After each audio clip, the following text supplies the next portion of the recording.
All right. If you guys want me to know those answers of those questions, I can find that later. Somehow I have not added it here. Anyway, so we are moving on to next unit, unit 13. Unit 13 is really easy unit. A little like, you know, there are a lot of theory to remember, theory to go through. But once you understand this theory, the unit is really easy when you are answering questions. When you are doing questions, you would understand it's so much easier. So let's go with the theory that we did already. It's actually really easy. Conductors, insulators, type of conductors, electronic conductors, electric conductors. Then what are the difference between metallic conductors and electrolytic conductors? So by the word metallic conductors are just saving as it is. Lytic mean always like breaking something. So electrolytic conductors are decomposing. So metallic conductors, they conduct due to mobile electrons. Electrolytic conductors conduct due to mobile ions, one of the main difference. And they decompose, they do not decompose. Metallic conductors do not decompose. But electrolytic conductors, with decomposition of substances, these cell reactions are occurring. So here, actually electrons are moving, but usually we consider metal conductors just condition is stationary. Even you move the electrons, even you replace the electron by another electron, structure, condition, position of electrons are still same. So it's not changing the composition of metals. But here, flow of matter mean they are doing these chemical reactions by this flowing of anions, cations, and these electrons, so that anions or cations are moving. And here, resistivity is coming from cationic vibrations. When we increase temperature, cation vibrations are increasing, so that resistivity increasing, so that conductivity decreases. But electrolytic conductors, she's doing very okay, so resistivity is due to ionic attractions and viscosity of the solvent. Then, with increasing of temperature, viscosity is decreasing, intermolecular interactions are decreasing, so that increasing temperature, conductivity increasing. Conduct electricity in solid or in molten, but electrolytic conductors do not conduct electricity at solid state, conduct electricity at molten state. Types of electrolytes, 3 different types, strong, weak, and none. So fully ionizing strong, partially ionizing weak, do not ionizing non-electrolytes. This is just conductance and conductivity. Considering this hypothetical cuboid shape, this piece inside this solution, so current is passing, so anode and cathode, and this is considering as the 2 different electrodes. Then just explaining these terms that you would see any of these terms even in past papers we wouldn't see. Even in 2022 paper, we wouldn't see this, but we cannot not study anything in syllabus. They may find that something is there that we never use, they may use. That's how these university lecturers are making papers. Resistivity is directly proportional to length, inversely proportional to surface area. So we can write R is proportional to L divided by A. And to remove this proportionate sign, I'm adding this rho, which is this resistance. So R equals rho L over A. So I subject rho or resistance, which equals R A over L. Then I get the reciprocal of this expression. 1 over r equals 1 over rho equals 1 over r into L over A. And here again, 1 over r equals to G, which is conductance. So I can write so that 1 over rho equals G L over A, but 1 over rho equals kappa, which is conductivity. So I can write kappa equals GL over A. R, just to memorize, I'm just saying this. R resistance, ohm or kilogram meter squared. Rho resistivity ohm meter. G conductance per ohm or Siemens. Kappa conductivity per ohm per meter. L distance between electrodes measured by meter. A is the surface area measured by cubic meter. Resistance and resistivity. Resistance is refusal of passing current. Measure the resisting power is the resistivity. So unit is ohm or kilogram meter squared. And resistivity equals RA over L, so that unit become ohm meter. Conductance, conductivity. Conductance, easiness of passing current through an object. Conductivity, measurement of that ability of passing current through an object. So G equals 1 over R equals 1 over ohm. So unit become per ohm. Then conductivity, kappa equals 1 over rho equals GL over A. So units become per ohm per meter, but per ohm equals Siemens. So that we can write Siemens per meter, or used unit is microsiemens per centimeter. And resistivity, see for metals, it's huge. And superconductors, no resistivity. Electrolyte, it's variable. Sorry, metals, it's very low. Metals, it's very low. Insulators, it's huge. -8 is very low value. Factors affecting conductivity of electrolytes. So they were talking about these factors in different versions, like 4 or 5 times within the syllabus. All these factors affect conductivity because of the charge carrier or electrons and ions is depending on these factors. So that conductivity is depend on this mobility of charge carriers or mobility of electrons and ions. Nature of the electrolyte, molten or aqueous. Concentration of electrolyte. When the concentration is 0, there is no ion, it's 0. So when the concentration increasing, ions are adding to the medium. So conductivity is increasing up to maximum. But when you increase the concentration after maximum, so conductivity is decreasing because of this intermolecular interaction and also this abrasion or this viscosity. Temperature, increasing of temperature, ion mobility increases, so that conductivity increases. Nature of solvent, polar, non-polar. Viscosity decreases, conductivity. Size of ions, when the size is larger, size of the solution sphere is also increasing. Movement to become difficult, so that conductivity decreases.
All right.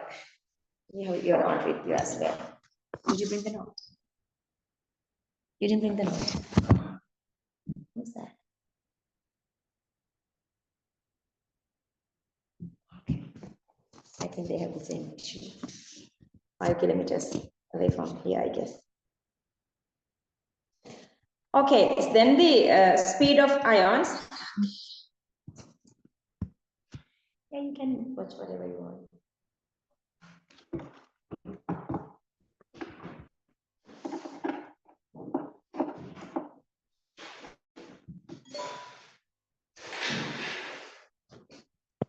Speed of ions.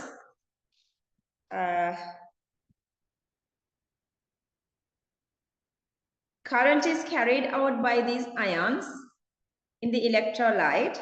So the ion speed depends on concentration. So it's like, you know, the lowest concentration, number of ions are less. When you increase concentrations, ions are high. But when it is too high, that concentration effect is also coming, okay? Then the viscosity, it's again decreasing the rate. Temperature increasing, kinetic energy increasing, mobility high, rate is high. Potential gradient high mean with higher rate, ions are moving. Ionic charge, okay, when charge increases, solvation sphere increases, speed decreases. When charge increases, activation power of electric field increases, speed increases. So we cannot get exact idea, but it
I had this Wi-Fi issue. That's why last couple of lectures always they were like disturbing. Now only we knew that. Just check your ones as well. They said our fiber line was connected from somewhere so away. Actually, sir paid them extra cash, 2,000. The boy who came, sir paid extra 2,000, and he was like, then he was like, he just connected to this very close by. Now I'm not having Wi-Fi disturbances. Just check your connections if something goes like that is going on. All right. So when you immerse a metal piece in its own metal ion solution, two different kinds of phenomenon can occur. Releasing electrons. So that's increasing the oxidation number. So that is called oxidation. And then the other side, that electrons can gain by this aqueous solution and can deposit on the metal piece. So oxidation number decreasing, so that's reduction. With that, depositing those electrons on this positively charged metal piece, because metal piece is oxidizing. So the anions, cations are releasing to the medium, electrons are on the electrode, and then when electrons are here, then this external solution makes this plus charges getting closer to these electrons, so that you are making this bilayer, negative layer and positive layer. Then once after a particular time when these two reactions are equal to each other, then you say it's achieving the equilibrium. And this is called this absolute electrode potential, own electrode potential. But we have a little problem here. When you are measuring this absolute electrode potential, again, we have to fix another interface. Here, either regardless it's liquid-liquid or liquid-solid or solid-solid. So this is the one single solid. And then the wire we are connecting here is another solid. So that between these two solids, again, they are making this bilayer. So it is forming another bilayer. So rather measuring this absolute electric potential between this one, again, you are having another bilayer here and also here. So that you cannot measure absolute electric potential, so that we are measuring this relative electric potential with respect to any of these hydrogen electrode, calomel electrode, and silicon chloride electrode. Let's see what is this. So now we are going to make this full cell. For that, let's see what are the parts of that. We're going to talk about electrodes, electrolytes, salt bridge. Then we are making the cells. So the very first cell that they have discovered is galvanic cell. So we're going to go through that. Okay. So a setup where an oxidation and reduction both take place together in an electrochemical cell is called the half cell or electrode. There are 4 different kinds of electrode for our syllabus. Metal ion electrode, whatever the metal is insert in its own aqueous solution. Gas electrode, we are going with hydrogen, chlorine, O2, whatever. Metal insoluble salt electrode. It simply means there is a one metal and a salt of a metal, another second part. They are insoluble in each other. 2 different kinds, calomel electrode, silicon chloride electrode. And last one is the redox electrode, that oxidation and reduction occurs in one single liquid phase. So the first one is metal ion electrode. Using these 2 examples, you can understand that very easily. Copper sulfide, silver nitrate. Anionic part, if it is not disturbing for reaction, you can use whatever. Gas electrodes. This can be prepared by bubbling the gas onto platinum plate, which has been immersed in aqueous ion solution of a gas. That gas can be any of this. If you go with hydrogen electrode, so they are supposed to be this H2 gas, and the equilibrium with who makes this H2, that is H+. Then we are passing H2. When it is a gas, we have to talk about this pressure, because gas, all these factors are varying with pressure. Then we are using here whatever an acid solution which is releasing H+. We can use HCl, HNO3, any of these. As a standard, it's supposed to be 1 moles per cubic decimeter. And the electrode coated with platinum black, that's because we need to trap or adsorb this platinum, this hydrogen onto platinum. You can read this, why we are using platinum black. See, for chlorine, exactly same. Here, we are making this connection between Cl2. Who makes Cl2? By Cl minus. So we can use same HCl solution as the electrolyte, because that has Cl minus as well.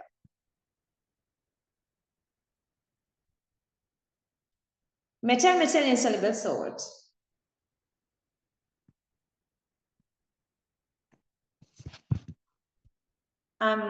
This is a metal mercury. Salt is mercurous chloride, but these 2 are insoluble.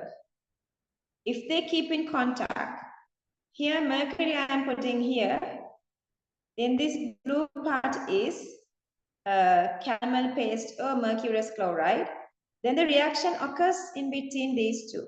In between these 2 interface, the reaction occurs to complete the or to pass this conductance. We are using this connecting wire, and here this side arm we are using to connecting with the other electrodes, electrolyte.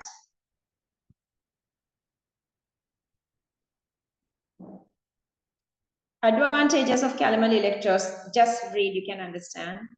Silver chloride electrode. Silver chloride solid is the salt. Silver solid is the metal. And obviously, silver solid and silver chloride solid does not dissolve in each other. So this is the system.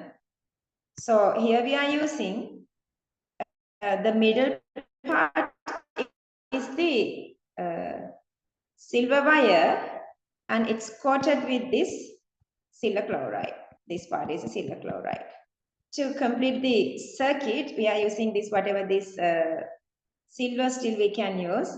Then to connect this with the other electrode, other electrolyte, we are using this little opening, and that is something which is not passing this liquid but passing onto these ions. Ceramic, quartz, wire or glass fiber, whatever this junction. Redox electrode mean both these are together. There are questions with this redox electrodes as well. See, one electrolyte, this is the place where this reaction occurring. The reaction go between same metal, two different oxidation numbers. But are you comfortable here? If you want, you can go. It's up to you.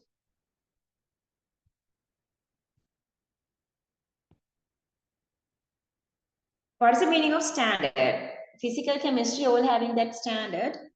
They are using some standard for easiness of comparison. Concentration standard is 1 moles per cubic decimeter. Standard for pressure is 1 atm. Standard for temperature is 25, but you know these all these reactions are exothermic reactions, so we cannot control this temperature. But as a standard, we are using that. Then when we are measuring the electrode potential of the other one, that is the relative electrode potential, the one electrode that we are using as a standard is for the reference electrode, which we use to find this electrode potential of the other electrode. Usually we are using 3 different electrodes: hydrogen, calomel, silver chloride. With respect to hydrogen, we consider as 0. That is the standard. If the standard was this one, then this is supposed to be 0. If the standard is calomel electrode, this is supposed to be 0, but this is not 0. They were taken, the exact standard is for hydrogen. So then when we are using calomel electrode or silver chloride electrode, since this side also having a value, we have to go this calculation to either addition or either subtraction depending on anode and cathode condition. But with respect to hydrogen, it's still 0. So we can very easily measure electrode potentials with respect to hydrogen electrode, and all these values they were given is with respect to hydrogen electrode. So this is the hydrogen electrode. So let's say this is the magnesium electrode that we want to measure the electrode potential. So we are connecting them with a wire voltmeter to measure this electrode potential. So here you have this electrolyte of hydrogen electrode, and the blue one is the electrolyte of this magnesium electrode to make the connection so that we can use this salt bridge. So it completes the circuit. All right, now you guys are really okay with this. So I'm just going to show this one.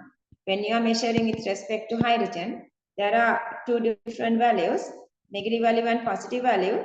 Negative mean oxidation, positive mean reduction. Oxidation mean you are making electrons. So electrons are accumulating, that's why you get negative. Positive mean you are using electrons, that's why it's called reduction. See again, I think now you can read this and understand factors affecting electrode potential. What is the electromotive force? The maximum possible electrode potential is the electromotive force. It is a potential difference between 2 electrodes when there is no current flow through the cell, because when the current is flowing, even a little bit of a resistivity is there. So no resistivity, 0 resistivity, so that you can get the maximum potential. Actually, electromagnetic force is also a potential difference. But potential difference when there is zero resistivity, or potential difference when there is no current passing. So potential difference is the difference between potentials of two electrodes under any condition. This is same difference between potentials of two electrodes when no current flows through the circuit. So this is less than the maximum, but electromotive force is the maximum. Usually for calculations, they are giving you this electromotive force. Measured by a simple voltmeter, electromotive force we measure by potentiometer, considering that the resistivity is zero. Steady current is sometimes not possible with electrode potential with this resistivity. But here the resistivity is zero, so that you are expecting a steady current for electromotive force.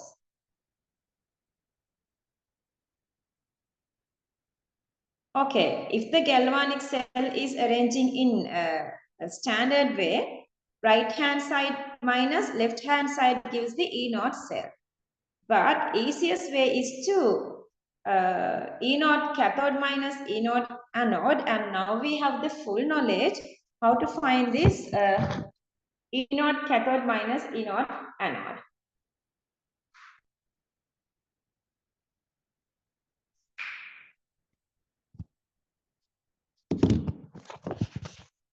All right, let's identify anode and cathode. So I'm not going to explain everything. Just go through. This is electrochemical cell. Electrolytic cell is different. Just remember the electrochemical cell. Little opposite is the negative and positive are only different. Okay, anode, anox negative. Cathode, red cat positive. Anode oxidize, cathode reduce. This is the summarization or the revision, okay? That's why I'm saying you guys don't want revision if you went through very nicely with theory. Those revision classes are explaining all these stuff repeatedly. That is crazy. That's good for students who are not working enough. But I believe my students are always working very well because I'm the huge motivation for you guys. I motivate you. And this is as a standard because anode makes electrons. So electrons are always flowing from anode to cathode. As a tradition, then we consider current is flowing the other way around. See these, I think it's only net me, but not with me for theory. So see net me, these are the little secrets. That's why this electrochemistry is awesome and extremely easy. So anodes, red cat, from anode to cathode electrons are going, then the current is passing the other way around.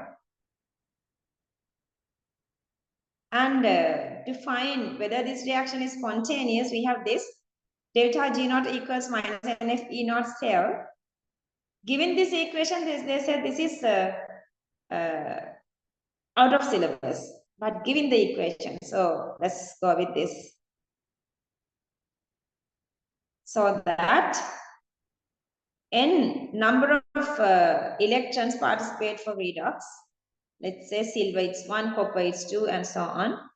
F is the Faraday constant 96,500 coulombs per mole. E naught cell potential difference or electromotive force. And also to calculate this current, amount of current, we can use this equation as well. That is number of moles multiply Faraday constant. So the total current multiply potential difference is the delta G naught. When E naught is positive, this is negative, so this is spontaneous. Unit is joules per mole, that you guys know already. Okay.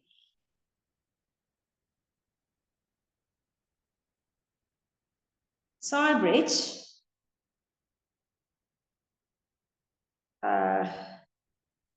Just read. Function I'm just showing. Sawbridge maintain the neutrality of anode and cathode compartment, these electrolyte solutions. How? So we are using as a salt bridge compound, we are using something which is anion and cation having same speed. So in anode, see, anode reaction is going like this, so that it is accumulating plus charges. So plus charge here is increasing, so it's disturbing this neutrality. So minus charges are moving towards to maintain the neutrality. And this is a reaction for cathode compartment. See, plus charges are using. So the plus charges are here decreasing. To increase that, K plus is moving on to cathode compartment. How we see.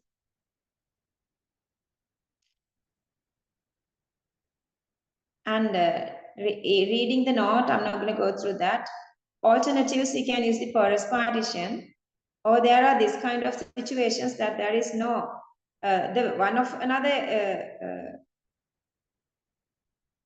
uses or the benefit of salt bridge is it's not having this liquid junction, liquid potential junction, but through this wall, the junction is there.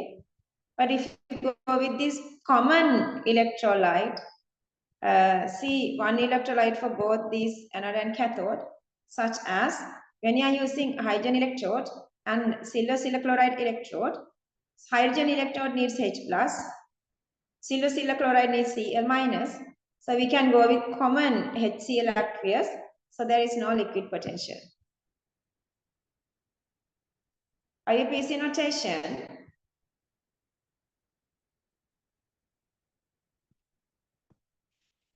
First part, anode supposed to be writing on left, cathode to right. As an example, I'm going with this anode as this gas electrode. So that gas absorbed solid, then the gas in between one vertical column to separate physical states. Platinum is a solid. Since H2 is gas, not only gas, we have to give it standard condition 1 atm. Then that H2 gas is contact with ion, physical state 1 bar, ion standard aqueous 1 moles per cubic decimeter. This is a salt bridge. If the salt bridge is porous partition, these are become like dotted lines. Dotted lines. See, if you are using the porous partition, you are using this one dotted line. 2 straight lines are for salt bridge. Salt bridge is touched with the other side electrolyte, that's an aqueous. Standard condition is 1 moles per cubic decimeter. Then that aqueous electrolyte is contacting with its electrode, which is metal and which is solid. All right, even for NetMe, you can get this. I'm giving these examples. You can just go on later and practice yourself. 2 different conditions from your resource book. One which has this normal, this is a normal salt bridge. And here this is the porous partition of this one, first one.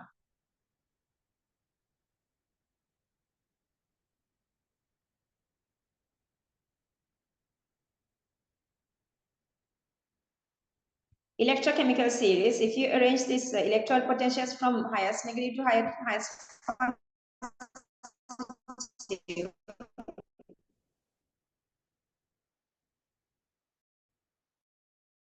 that's called the electrochemical series. Any of these questions, middle is hydrogen. So this is the anode, bottom is the cathode with respect to hydrogen. With respect to hydrogen's electrode potential,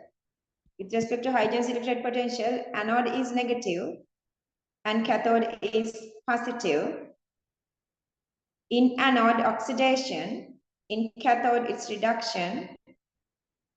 Going through oxidation, anode acting as reducing agent. Going through, remember this, what else you would need? This, do you want me to go through this? This part I'm not going through because this little thingy is the summary of all these parts. And then factors of features of electrochemical series, really important for inorganic chemistry. They are not using any of these for electrochemistry, but for inorganic chemistry, to identify elements, to see these reactions, and for everything they are using all these uses, all these features: oxidizing, reducing ability, displacement ability, reaction with water, acids, nature of oxides, nature of hydroxides, nitrate and carbonate, natural occurrence, and then extraction. Okay, you can just read this one. Let me, you can magnify and read this part as well. All these are depending on the position of the electrochemical series. Sometimes they get copper as a clear-cut position, or otherwise almost all the time it's hydrogen.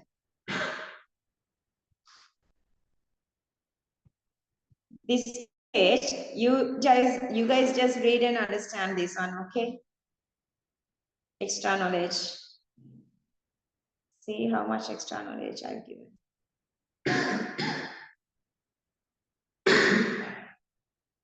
I'm not explaining this one. Let me, you can talk to any of your friends. See, this is this. If you understand this little thingy, then rest of this electrolytic cell part is really, you want to do something.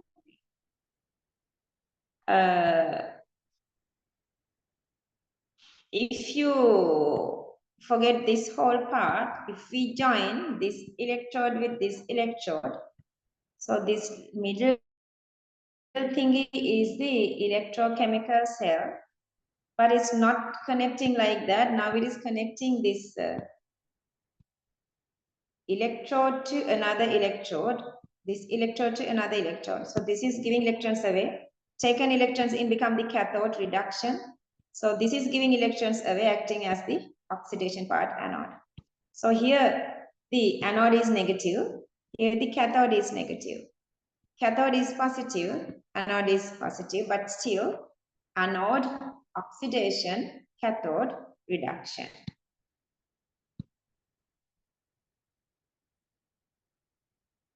Electrolysis means here we are converting electric energy to chemical energy. For that we need external power sources.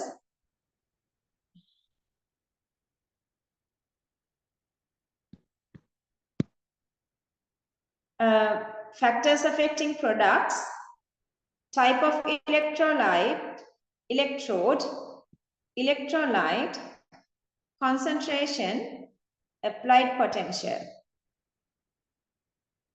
See, now the cathode negative, red cat negative, anode positive, anox positive. Okay, usually, okay, this totally depends on the position of the electrochemical series. Totally depend on position of the electrochemical series. Just remember that.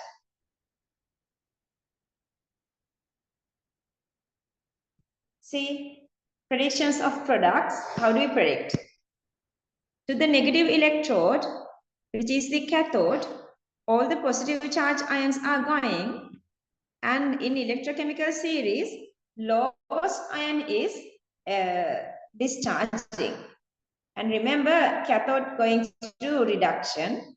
So the anode is the positive electrode, so that all the negative ions are attracted to negative terminal, negative electrode. So, but who's discharging? So discharging power goes this way. Hydroxide has highest, then chloride, then sulfate, but also depending on the concentration, this is changing. Suji, when the chloride concentration is really high, that chloride discharge instead of hydroxide. Suji, you can use either active electrodes and inactive electrodes. So when you are using active electrodes, that active electrode is participating for redox, but when you are using inactive, it's not participating for redox.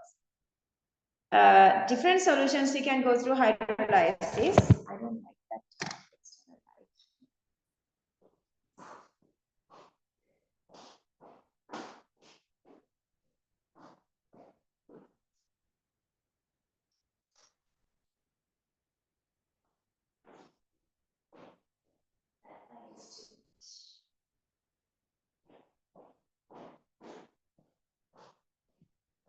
All right.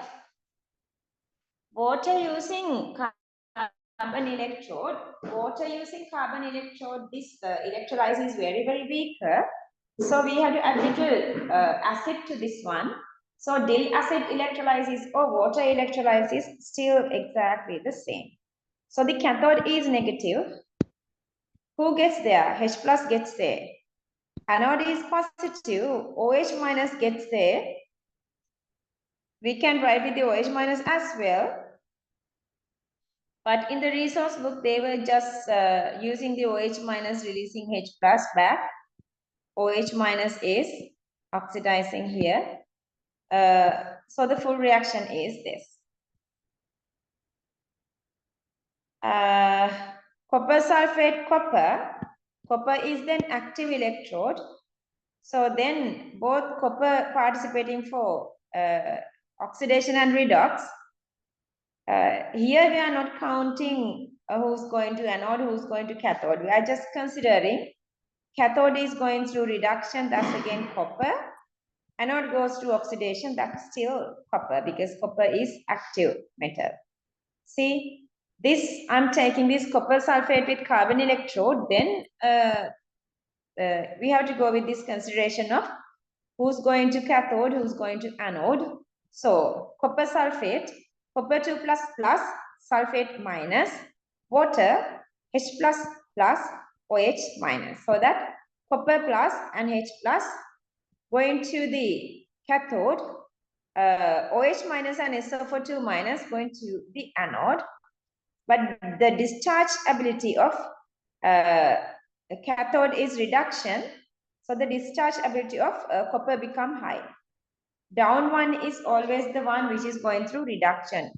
Remember this one, hydrogen here, this anox, negative, red cat, positive. Okay, so hydroxide and sulfate going to this positive terminal, but discharge strength of hydroxide is always greater. So always water going through oxidation, but here copper going through reduction. Dill HCl, carbon is exactly same as water electrolysis. See here, this dill HCl mean we are adding very little amount of HCl just to increase the conductivity. So chlorine concentration is less. That's why it's not discharging Cl2. But if you use conc, in conc condition, now chlorine is high. So hydroxides, chloride, both are going to this positive terminal. But since the concentration high, chlorides win. Here, sodium chloride aqueous. In aqueous condition, let's say this chloride concentration is high, so it's discharging. But if you go with sodium and hydrogen, sodium stays above hydrogen. So sodium is oxidizing, hydrogen is reducing. So that hydrogen is reducing in cathode. But next condition, if you use only sodium chloride, now there are no other options. Only two ions in the medium is sodium plus and Cl minus. So the plus charge is going to cathode, going through the reduction. Minus charge is going to anode, let's go through oxidation. So that this is a way of extracting sodium liquid from electrolysis. That's all. They say 2019 onwards, sodium production is out of syllabus. They have added this Dow method to produce this magnesium, but this is from their resource book. So they are allowed to ask questions. Okay, go through the resource book.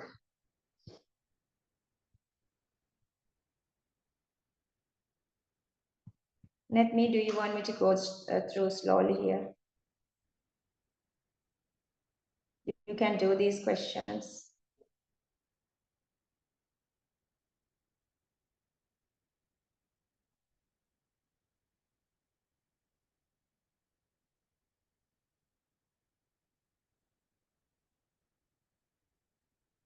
Electroplating is out of syllabus.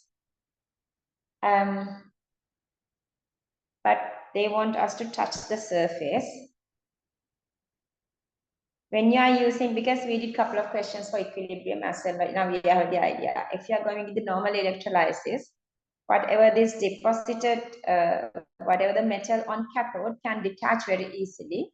So that to get something with this final commercial value, we need this shiny, super soft, fine surface. For that, we are going with electroplating.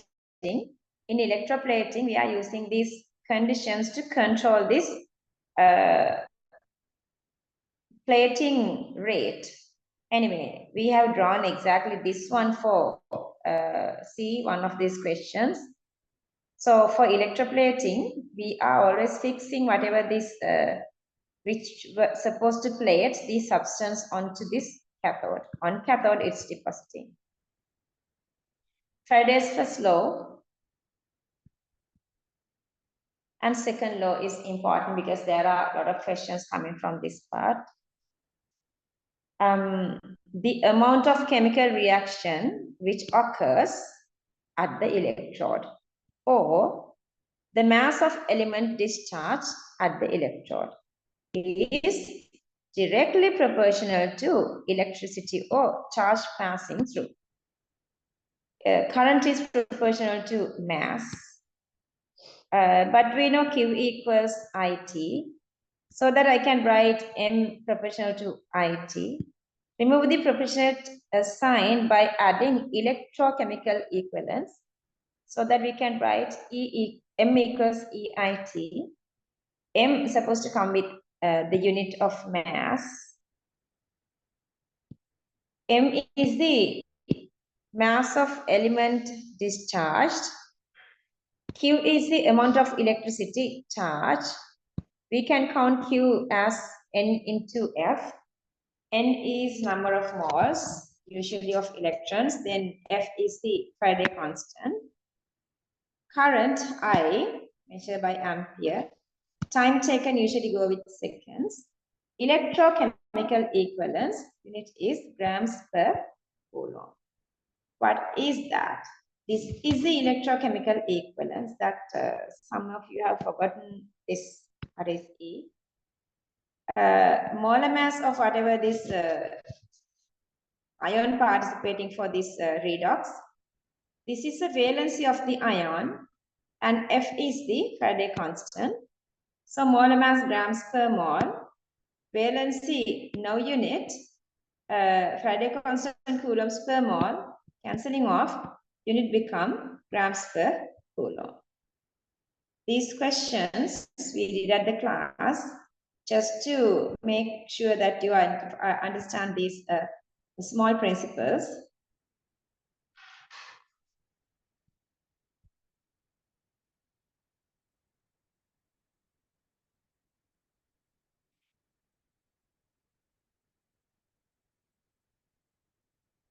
Have the faith.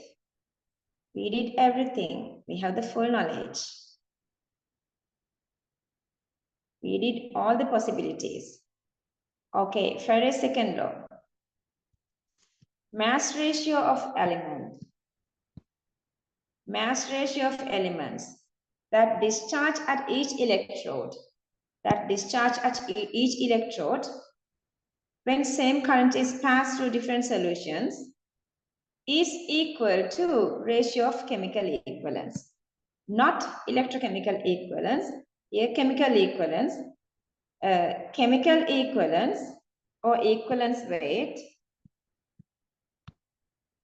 equals mass divided by valency, not the Faraday constant there. All right.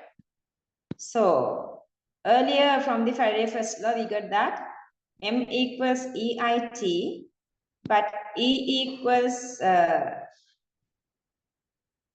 M over VF, M over VF.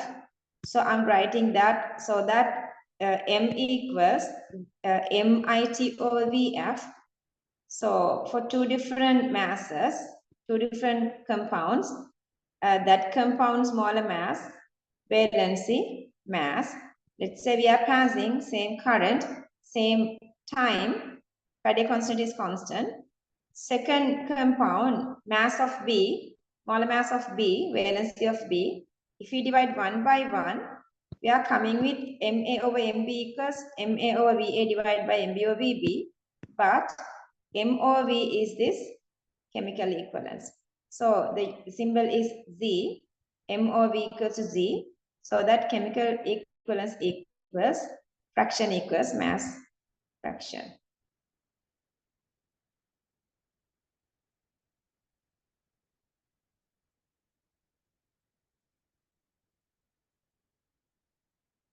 Bimetallic corrosion. This is again out of syllabus, but this part I'm doing, you're supposed to remember. The part I did in your theory note, it's a must to remember. Two different metals are contact together physically. It's like a little cell, anode and cathode. Most active metal goes through oxidation, become the anode. Least active metal become the go through reduction, become the cathode. All right. So severe corrosion can be seen at the interface of two metals that we know that electrode distance is depending. That is called the bimetallic junction. Always from the interface, the degree of corrosion is lowering. The important part we can do is the corrosion of ion. That is formation of Fe2O3 layer in hydrated form is called the corrosion.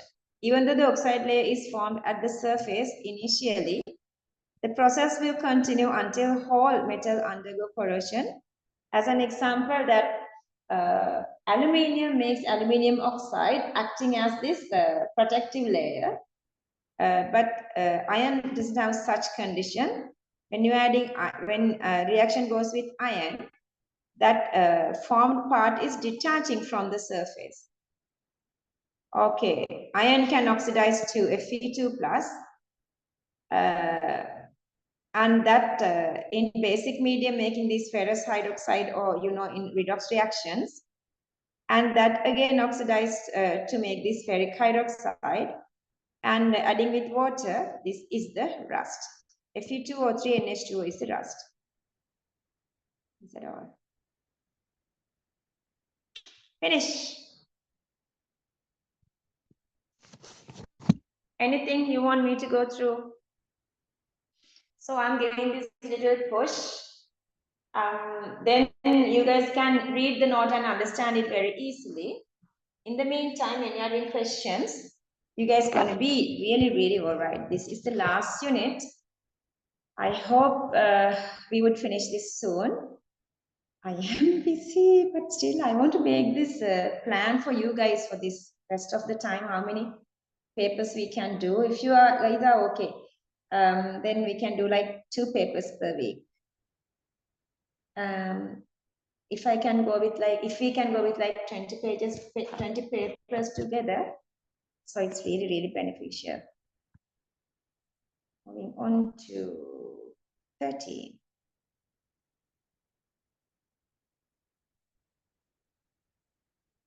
Do you have your tutor with you?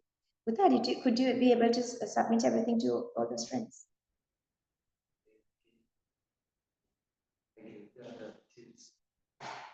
So where are they? Are you okay? Yeah, that's what I'm asking. Ramudi darling, I think it's on to you. I couldn't given this. You even got the Tharus one. Yeah. It's all right. Ramudi, yeah, I'm gonna stay here until sometimes tomorrow, but I'm not sure. But if you come today, full day, I'm having classes. So I will stay in. So you can get this tutorial. But let me know if you are coming. She came last week, but I have totally forgotten to do it. Trust yourself. Get a deep breath. Electrochemistry is extremely, awfully easy. Which one of the flowering will conduct electricity significantly by the movement of ions? Answer 5, molten sodium hydroxide.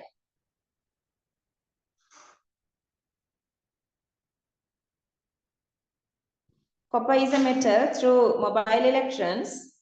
Solid sodium hydroxide does not have mobile ions. Graphite through mobile electrons. PVC does not participate. Any conductivity no there. Question number 1, answer 5. Question number 2. Okay, just you can go on and write this. These stuff are easier. Let's not waste time on this.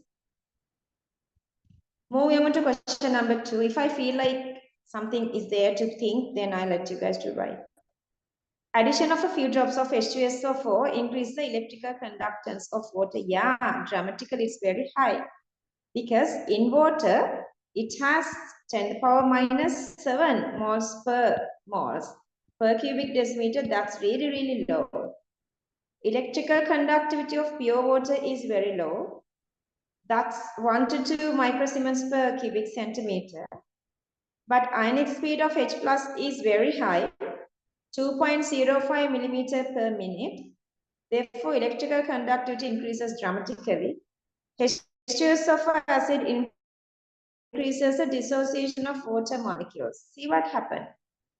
That coming through this equilibrium, this is the water equilibrium. If we add excess H plus to this reaction is going backward. According to Le Chatelier principle, backward reaction increases when H plus is increasing, so that it is decreasing the water dissociation. It's not increasing, it is decreasing. Underline increasing and decreasing, that's because of this common ion effect. Because of the common ion effect, so that's wrong. Question number 2, answer 3. Copy that.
One of my in-laws.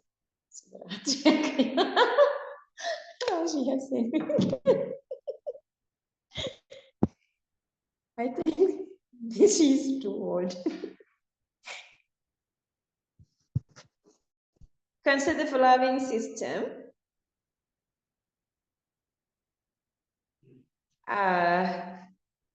Equilibrium systems. Yeah, the first one has this zinc 2 plus zinc equilibrium, and this is the normal galvanic cell. They were joining it with something, maybe a voltmeter, so it is continuously flowing. This circuit is completed. Therefore, no more equilibrium reaction goes to equilibrium, reaction goes to one direction. Since 2 electrodes are connected, circuit is completed. D is still the same. You have this porous partition, but here no connection. They are not showing the connection here. So that again, this has it's like 2 different systems. Zinc sulfate separately, copper sulfate separately. This again, exactly same as this one. Only difference, these two are same. Only difference is in E, we cannot measure electrode potential. But in B and D, since using these separate electrodes, we can measure this. All right. A, C correct. Question number 3, answer 3.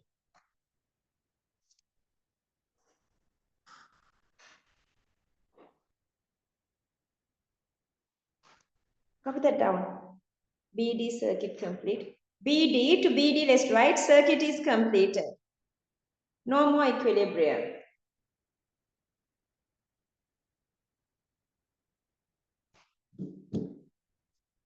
Circuit is completed, no more equilibrium.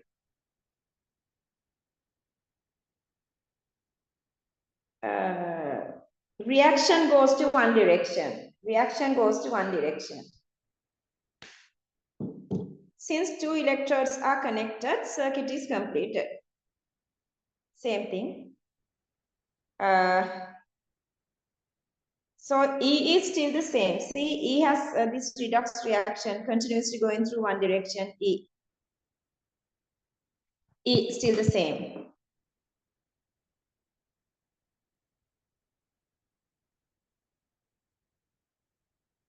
For A, I have written between metal and metal ion, it is showing this equilibrium.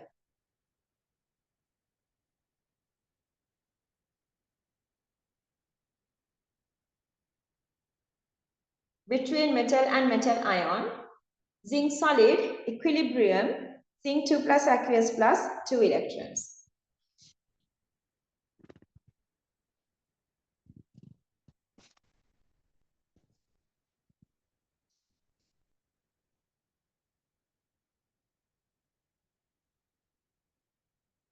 Then C, this one, no connection between zinc and copper electrodes.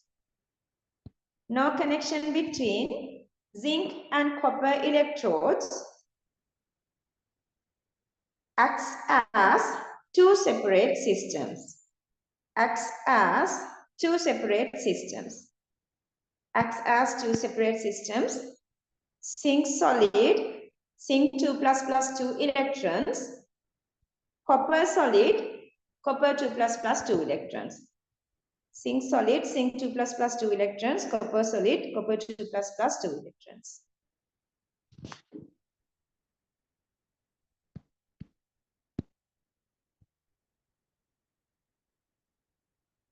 Yeah, galvanizing mean coating this zinc layer. We can stop that for avoid. We can use that to avoid corrosion. Applying a zinc layer on iron is galvanization. So it has both this barrier protection. Barrier mean you have, let's say that you have this nail and you are coating it with this zinc. So you are not contacting anymore with moisture or O2. And the other thing, in the electrochemical series, zinc is more active than iron. So zinc is going through oxidation, iron is going through reduction. So it is saving, that is called the cathode protection. See, I'm giving these now, even they were not given to theory, we are doing questions. So you're going to gain this knowledge. So zinc acting as the anode, iron acting as the cathode. So the first statement is correct.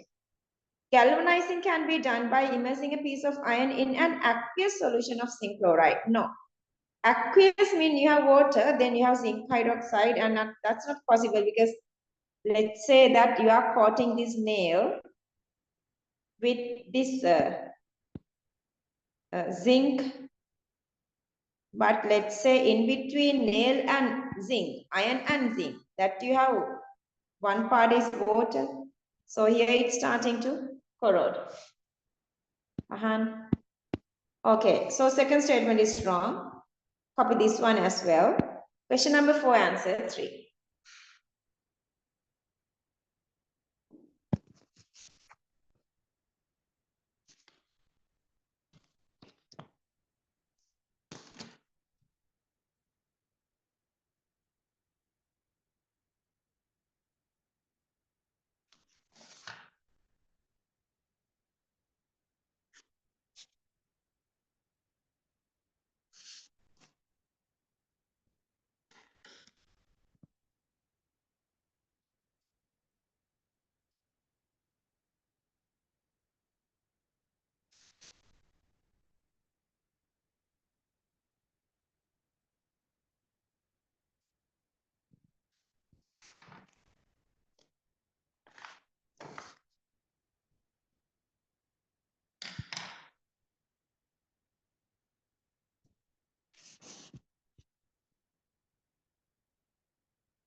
Either you can go with electroplating or dipping in molten zinc. Molten zinc. Otherwise, zinc chloride and iron no reaction because zinc is already oxidized, so zinc cannot reduce by iron. Question number 5. True statement is asking, which of the following, electrode potential is an intensive, so do not depend on amount of matter. Just remember that we did for unit 5. Half cell reactions intensive properties do not depend on amount of matter. Example, concentration, temperature, density. Extensive properties depends on matter like volume and mass. Half cell reactions are reversible. They are talking about electrochemical reactions and electrode potential. So this is like yes or no. Because initially, if you are not connecting with any wires, if the system is not completed, so it's reversible. But if electrochemical reaction is occurring, then it is going to one direction. So initially favors forward, after a particular time it gets to this equilibrium. So it's not from the beginning it is having this equilibrium. So B is sort of right, sort of wrong. Standard electrode potential changes its sign, negative or positive, for the reverse reaction. Yeah. Electrode potential, because you are always writing as a reduction potential. If it is oxidizing, it goes the other way around. Electrode potentials are independent of temperature. No, it's depending on temperature. D incorrect. AC correct. Question number 5, answer 5.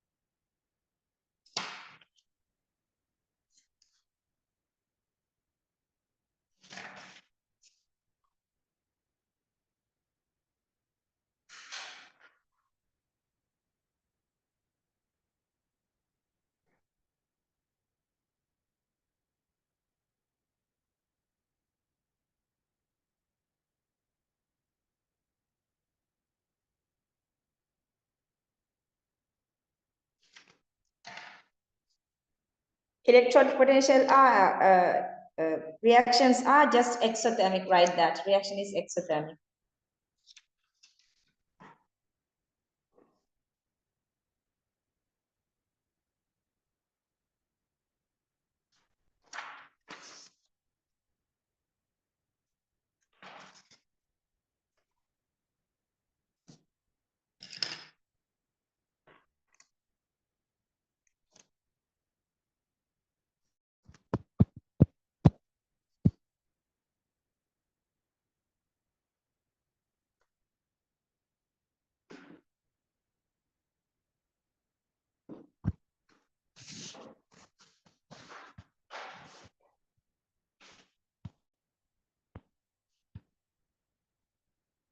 Question number 6.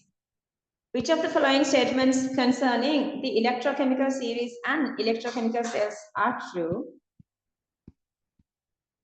The elements at the top end of the electrochemical series are obtained by electrolysis of fused salts like lithium, sodium, potassium. True.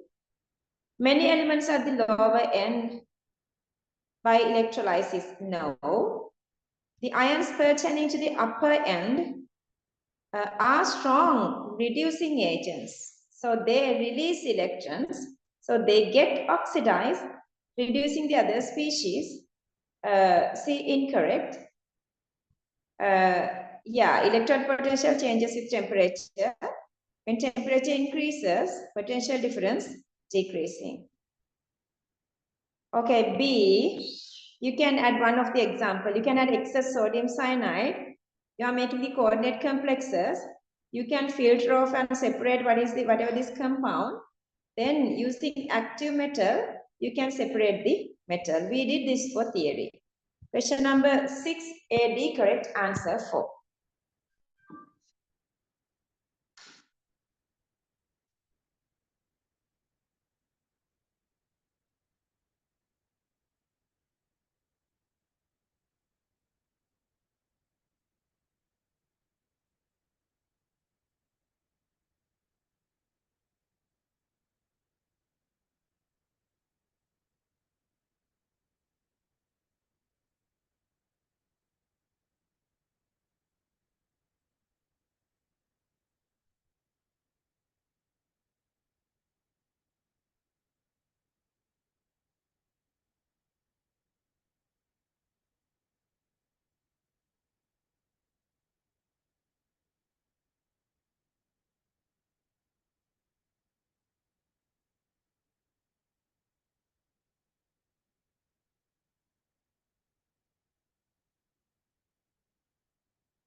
Temperature increases, potential difference decreases.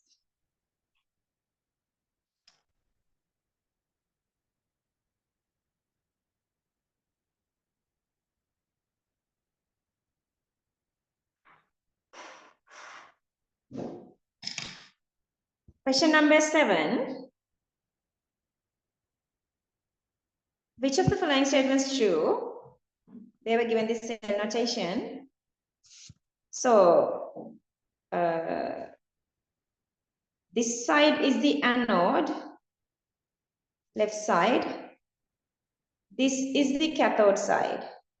Anyway, electrochemical series, zinc is top, copper is bottom. This generally, electrochemical series positions, you got to remember. When an electric current is obtained from this cell, copper is reducing, zinc is oxidizing, so AB incorrect. This is a cell reaction. So the zinc concentration, zinc ion concentration. So the zinc is making, if we remove this zinc, this reaction is favoring forward. So when zinc concentration decreases, EMF is increasing. When temperature increases, also EMF decreasing because the cell reaction is exothermic. CD correct. Question number 7, answer 3.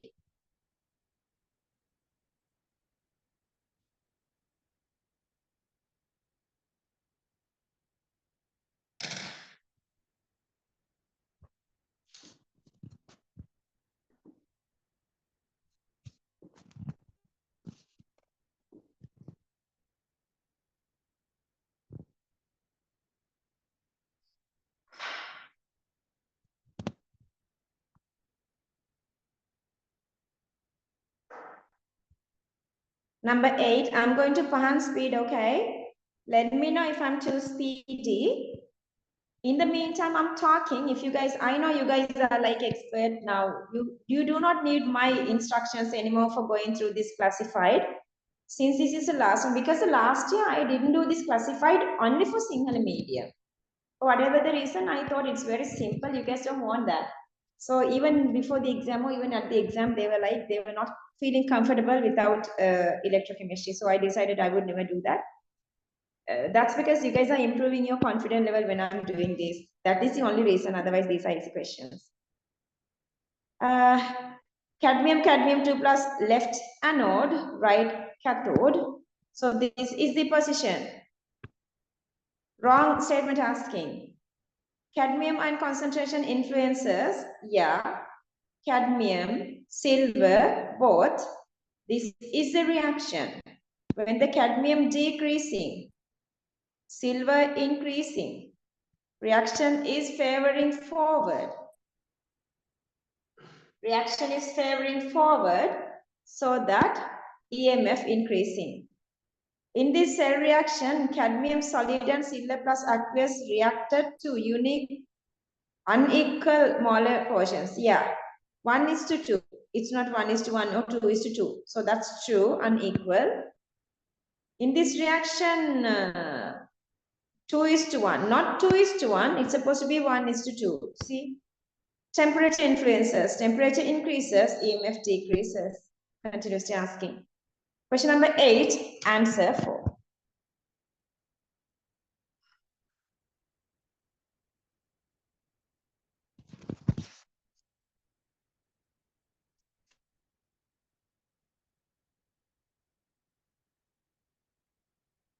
Cell reaction is exothermic.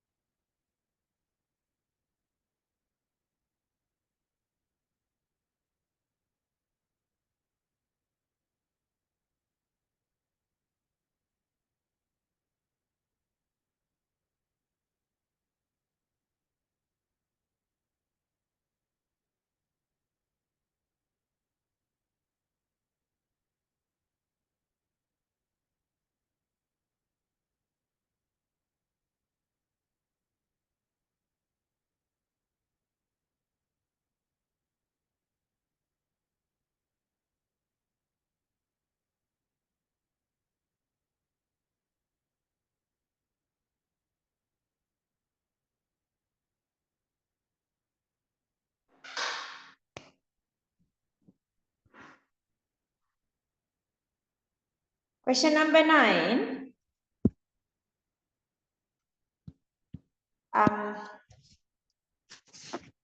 So chromium negative value, that is the anodes. X has the positive value, that's supposed to be the red cat. So 2 electron, 3 electron. First one multiplied by 2, second one multiplied by 3. If you want, you can write this cell equation, not necessary. You just need to know anode and cathode reactions. So the cathode is X2, anode is chromium. So that E naught cell value is, so the EMF equals plus 1.81. Show this one. Question number 9, answer 4. See how easy. Go with this little thingy. That's the secret of electrode.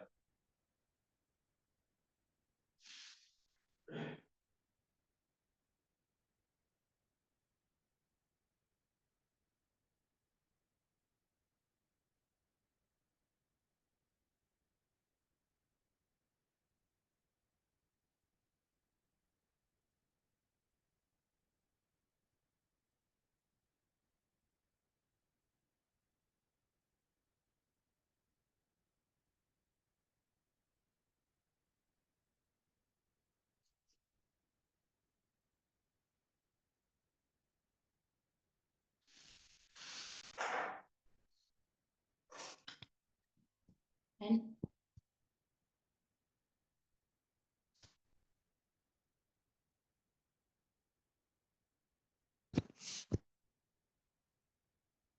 just when you see these data, draw this one. So rest of the part, whatever you can get from that, but still, left side anode, right side cathode. They are showing this porous partition this time here.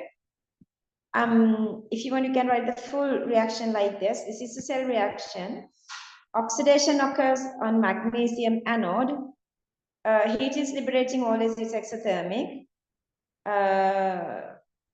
CD incorrect. AB correct. Question number 10, answer 1.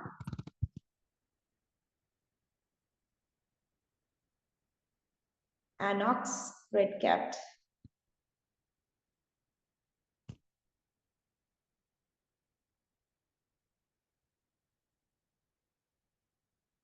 Did you write this little thingy? Okay.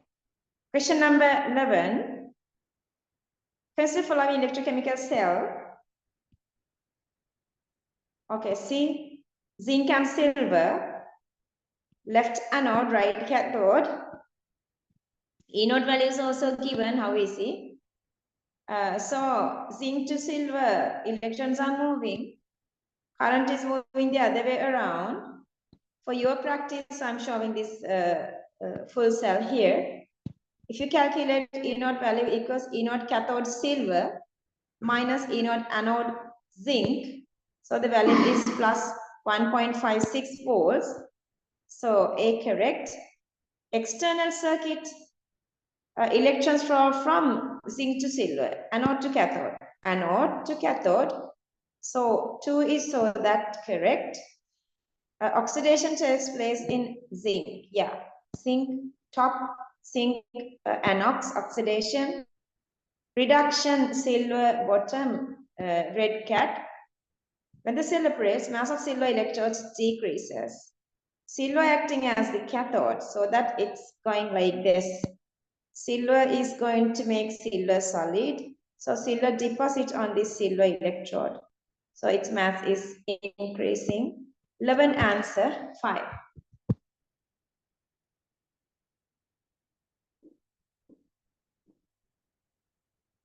Prepare for the exam. It's not an exam. I'm not judging you. I want you guys to judge yourself and then improve starting from that. Even if you have the full knowledge, you may do mistakes. I want you to understand, recognize, identify yourself. From that exam, just identify yourself.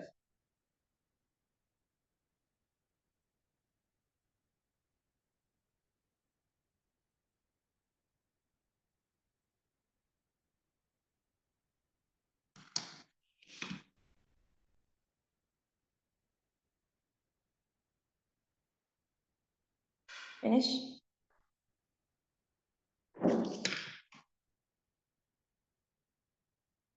Question number 12. True. Just a half cell magnesium. As the magnesium 2 plus concentration. So we are writing as a reduction reaction. So we can write the reaction this way. Magnesium 2 plus concentration decreases.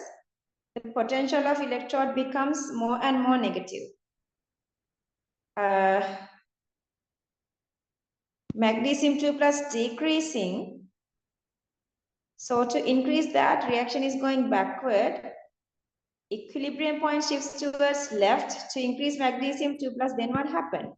At the same time, this also increases electrons. It will become more negative. That is the answer. Solid area doesn't do anything. No change. 12 answer 1. Question number 12. Answer 1.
Finish.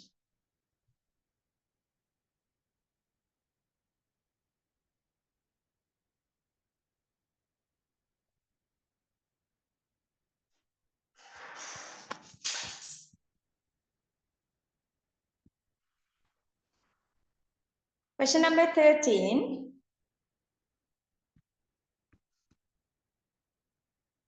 Okay, more negative anode, zinc anox oxidation.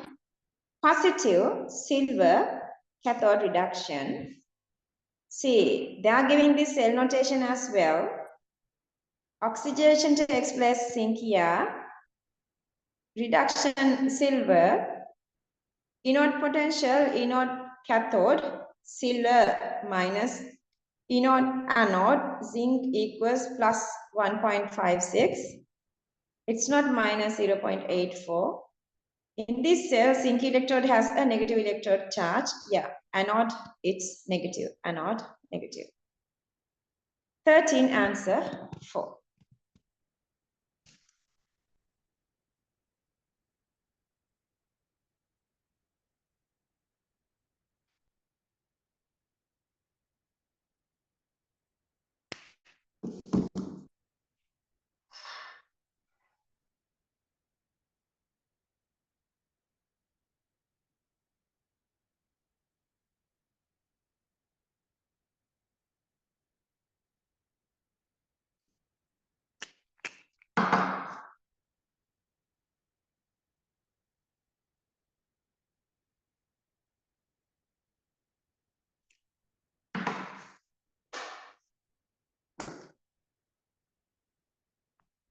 Question number 14.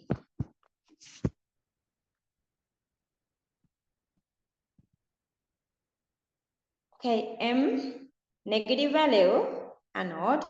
So M is the anode. X, positive value, that's the cathode. So you can write this way.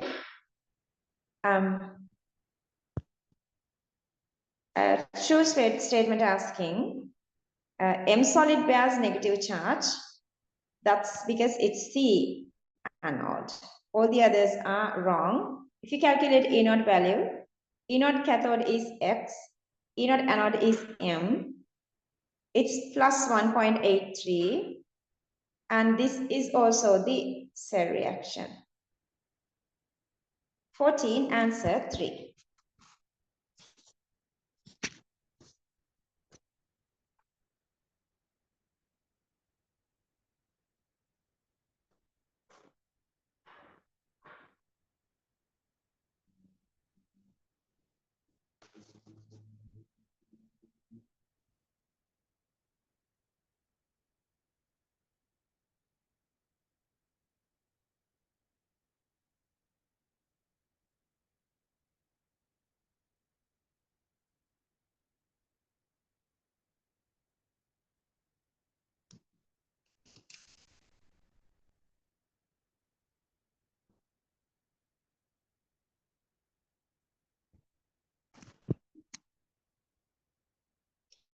Question number 15. True statement. A metal which is lower in the electrochemical series is displaced by a metal which is higher in the electrochemical series. Yeah, let's say that's sodium and zinc. So sodium always converts to sodium plus, zinc 2 plus to zinc. So let's say we have zinc chloride, it's converting sodium chloride, so it's displacing. Non-metals, which is higher in the electrochemical series, is displaced by, yeah, non-metal the other way around. Let's say we have F2 plus Cl minus, it is converting to Cl2 plus F minus. Because this is always like to exist as negative or reduced state. So that C, D, E are incorrect. 15, A, B correct, answer 1. Strongest reducing agents, strongest oxidizing agents.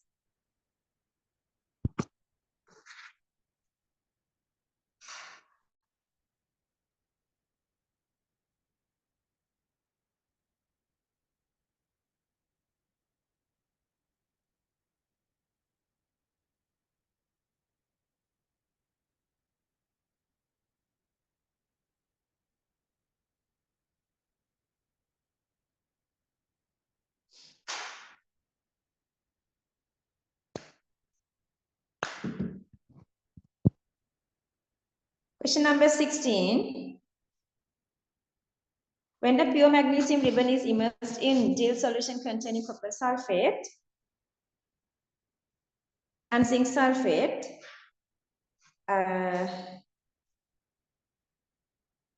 magnesium is in top oxidation with respect to zinc, magnesium oxidizing. These two together, zinc is oxidizing anyway. Always magnesium is oxidizing, always copper is reducing. So the reaction is going through magnesium and copper because this has the highest reducing ability and copper has the highest oxidizing ability. So copper is deposited on the surface of magnesium. This is the reaction. Just write this point. Strongest oxidizing agent react with strongest reducing agent. Strongest oxidizing agent react with strongest reducing agent.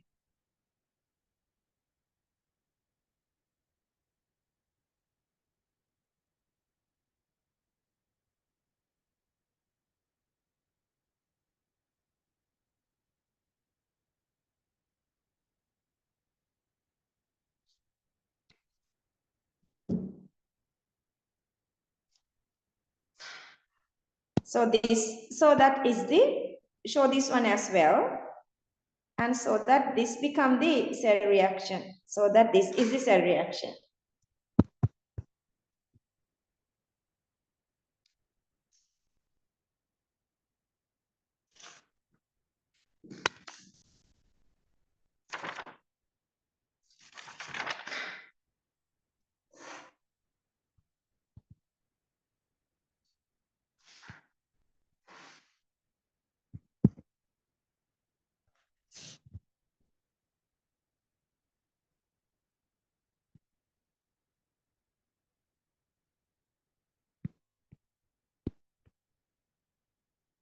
The electrochemical system involving metal X and Y. See, between this is XY 0.75. Potential difference between XY 0.75. They are asking about this 1 and 4. That's again SY. It cannot be changed. Same aqueous solution or electrolyte. Same type of electrodes. Temperature constant. Potential difference is equal. 17, answer 4. 17, answer 4.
Question number 18. Okay, they were given this big system.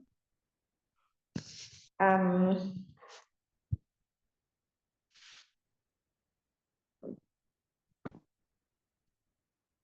student uses this one, you should memorize in a way, okay? So a student uses pair of different metals, L and M. Which of the pair metal indicate the table below should be used in order to produce initially an electron flow as per the direction indicating. So the direction indicating is from L to M electrons supposed to flow. So this is the direction. This is the electron direction. They were showing that. So electrons are moving always from anode to cathode. Okay, so I have arranged everything like this. Then the only possibility I can go with this. So then this is supposed to be anode. L is supposed to be anode. Then M is supposed to be cathode.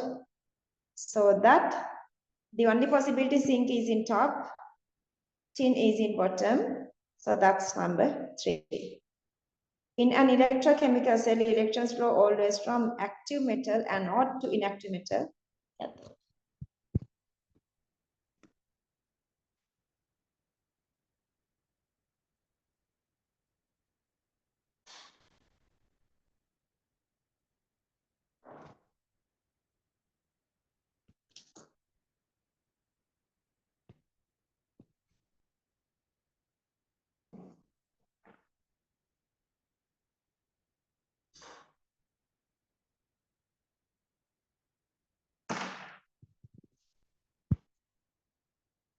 is very fast today.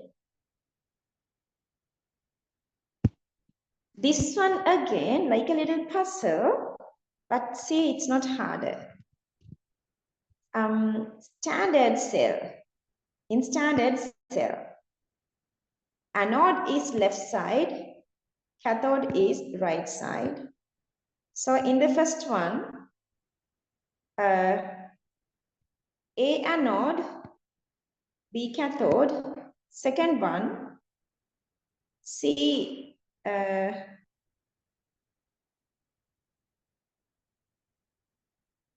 anode and B cathode. For my easiness, instead of A2 plus aqueous, I'm just writing A. For B electrode, I'm writing B.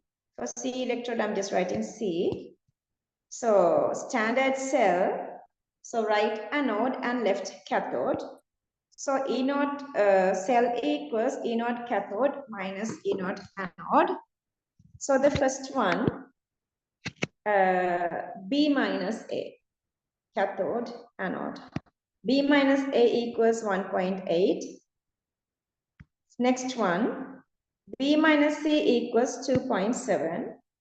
If I subtract 1 by 1, B minus C minus B minus A, which equals 2.7 minus 1.8, that is 0.9. So B to B cancelling off. So minus C plus A equals 0.9. That is A minus C equals 0.9. Then cathode minus anode. So cathode is supposed to be anode.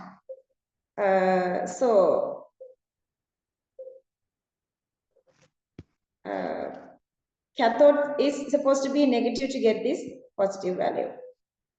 It's not exact explanation, but other than that, I don't have anything to get. So this value is 0.9. Cathode is supposed to be then negative. Okay, like this.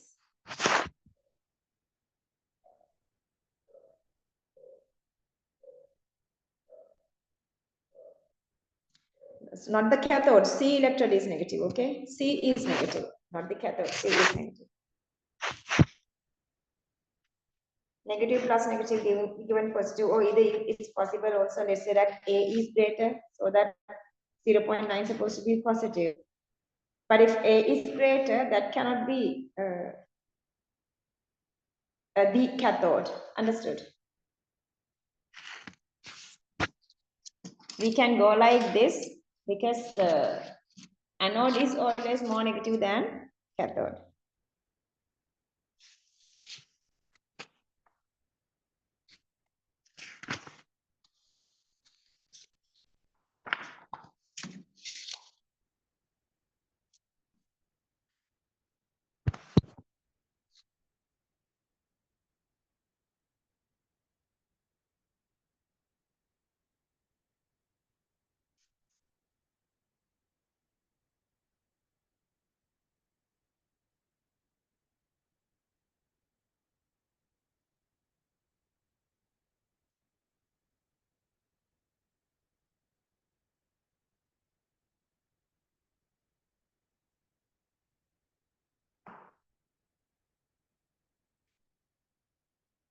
Because anode is supposed to be negative. So C is the anode. So it's supposed to have this negative.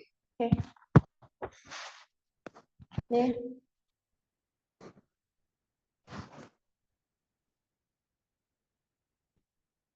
Question number 20. Elements higher up in the electrochemical series are better reducing agents than these lower down. Yeah. Top reducing, bottom oxidizing. An element lower in the electrochemical cell can be displaced from a solution of its salt by an element. That's only for metallic elements. Non-metallic element is opposite. So we cannot talk about general elements. top elements and bottom elements, or rather metallic elements, non-metallic elements. 20, answer 3.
Question number 21.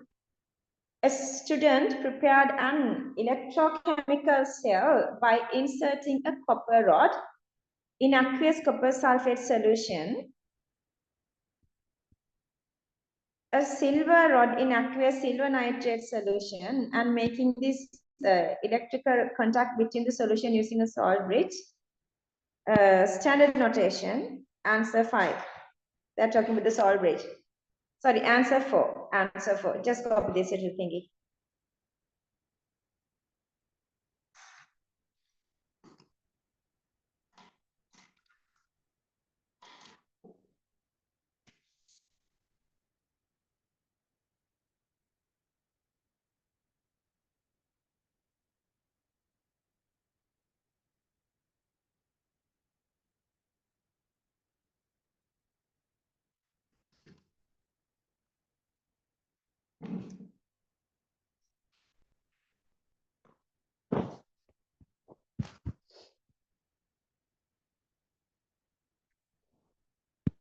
See, going with this method makes your electrochemistry life really, really easy.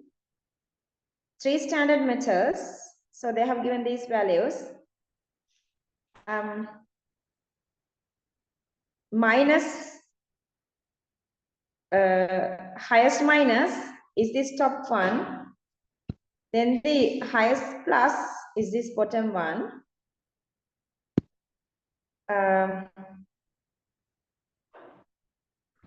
Only 4 different electrical cells. 1, AB, BC, AC. So that you can make only 3 cells. Only one of the above electrode appears as the anode. Yeah. AB, AC, A acting always as the anode in AB and AC.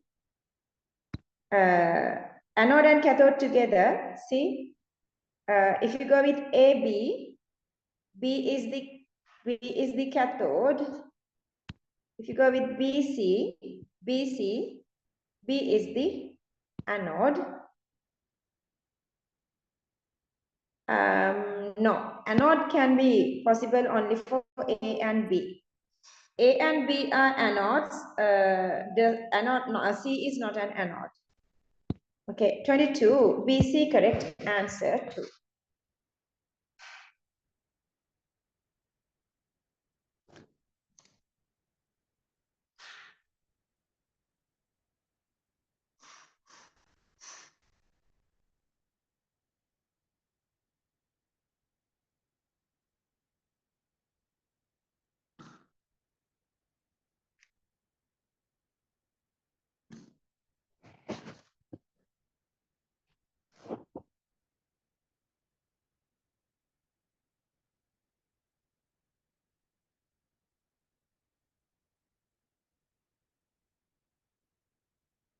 Oops, 11-1.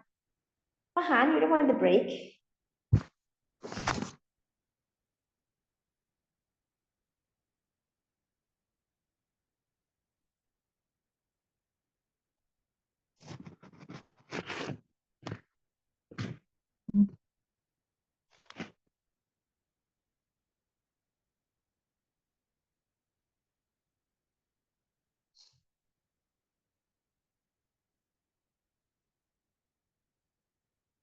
Go to the break.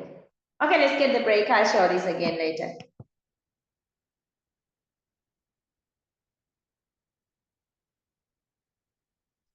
You can invest recording.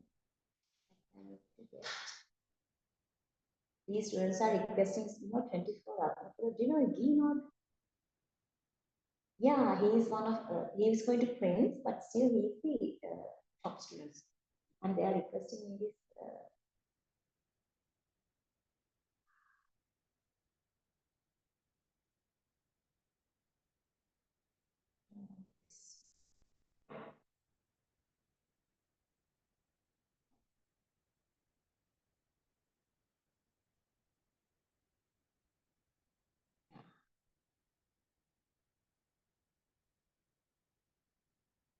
They are requesting this. I did a recording yesterday. They are requesting now because they want to do these questions before term test.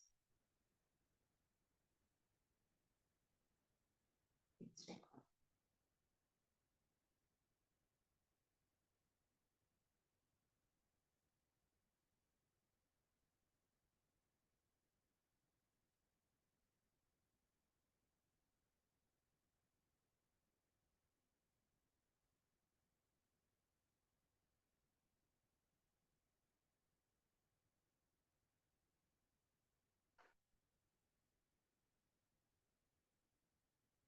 Okay, you can relax.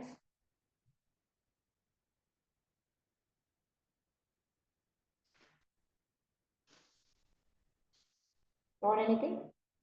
Got anything to eat? I'm going to disconnect my Zoom for some time.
Okay.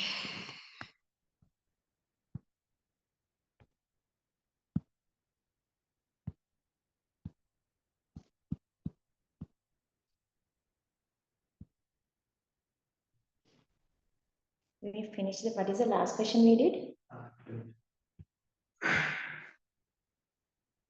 Ain't I nutty? I don't remember the question I did.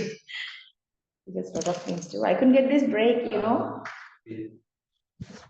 Huh? Ah, this one. You're supposed to write this. Okay, copy this. Copy the 22nd one.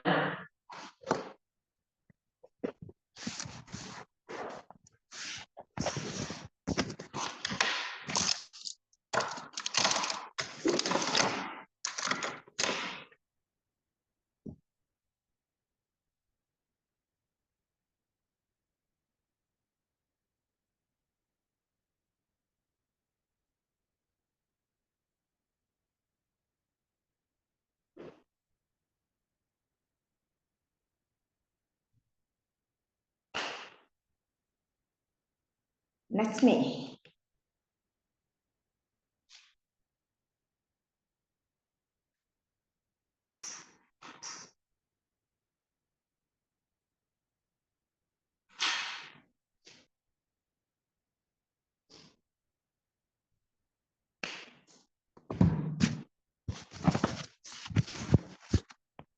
Question number 23. Incorrect statement asking. Oops. I accidentally clicked on stop annotation.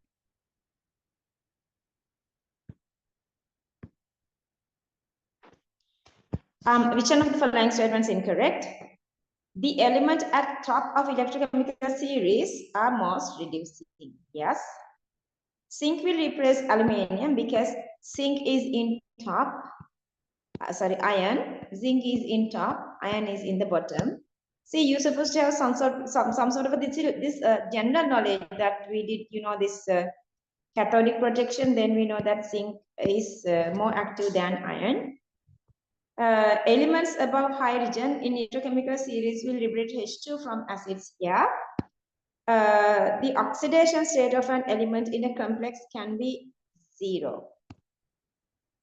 This formaldehyde, this carbon is 0. And see this carbonyl with iron, that's also this iron element, that's 0.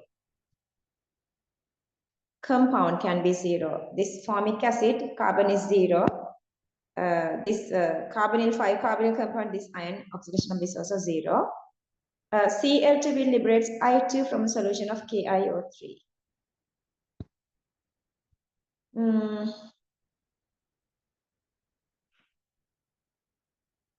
It's not Cl2. Cl minus does that. Understood? So the Cl minus plus I2, sorry, I minus plus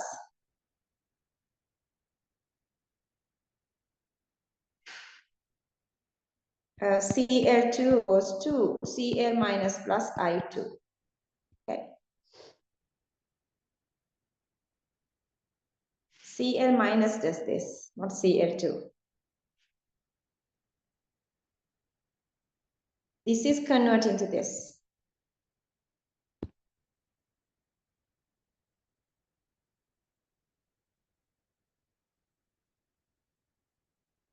With dill acids H2, with conch acid, different gases.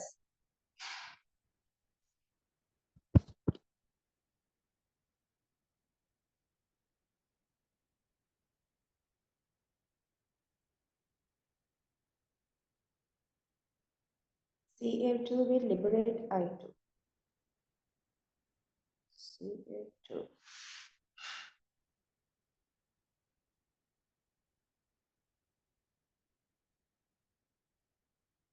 Anyway, this reaction does not occur. That's why it's wrong. And the other thing, all the other reactions are, statements are correct. 23, answer 3. 24, the standard electric potential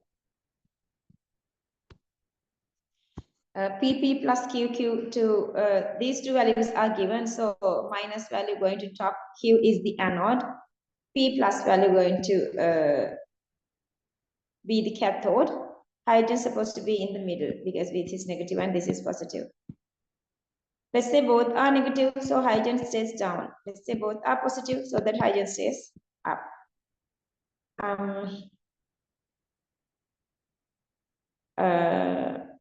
So hydrogen is here. P and Q. Q is the anode. Q is supposed to go through the oxidation. So this is wrong. But if you go with Q and H, Q oxidize, hydrogen reducing. That's true. Hydrogen and P, hydrogen oxidize, P is supposed to reduce. That is also acceptable. H2O and P gives H2. No, that's impossible. With these two together, hydrogen never get reduced. Hydrogen is supposed to oxidize. 24, BC correct answer 2.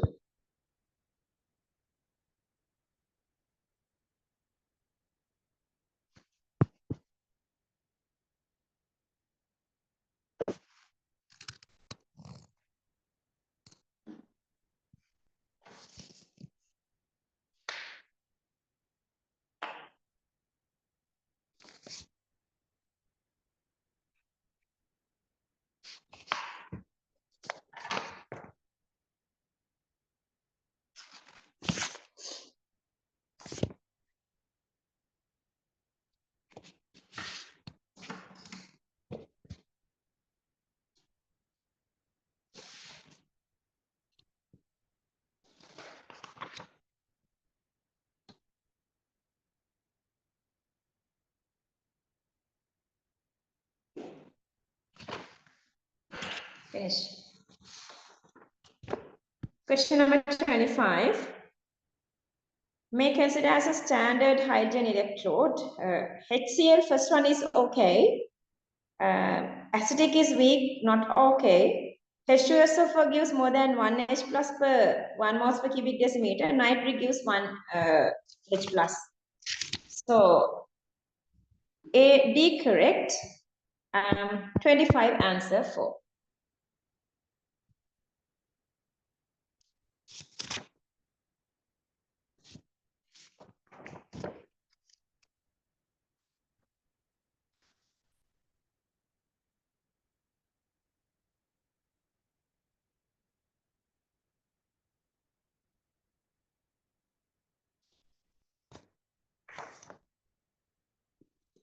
I want to give this explanation again. Okay, let's just finish this.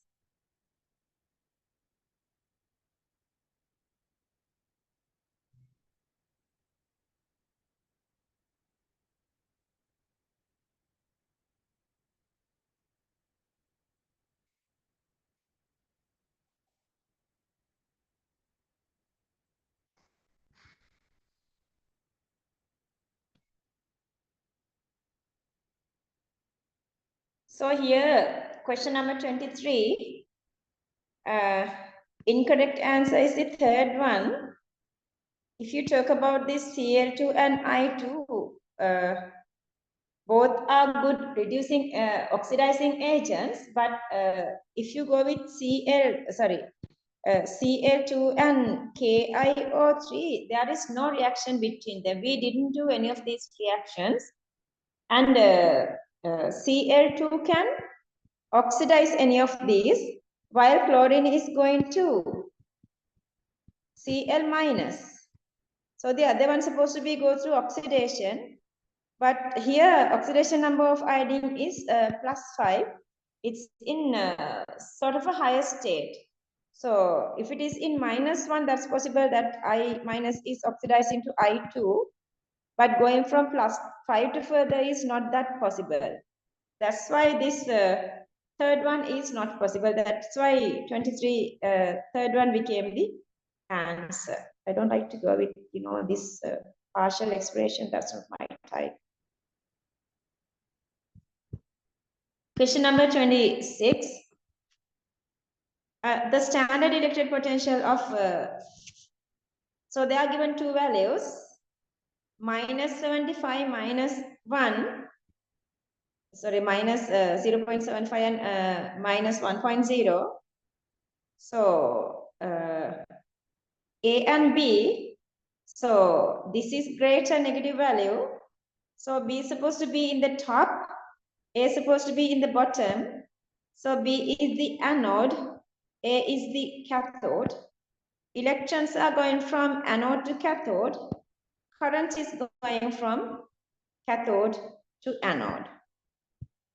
In the external circuit, current flow from B to A. Current means electrons. Electrons are going from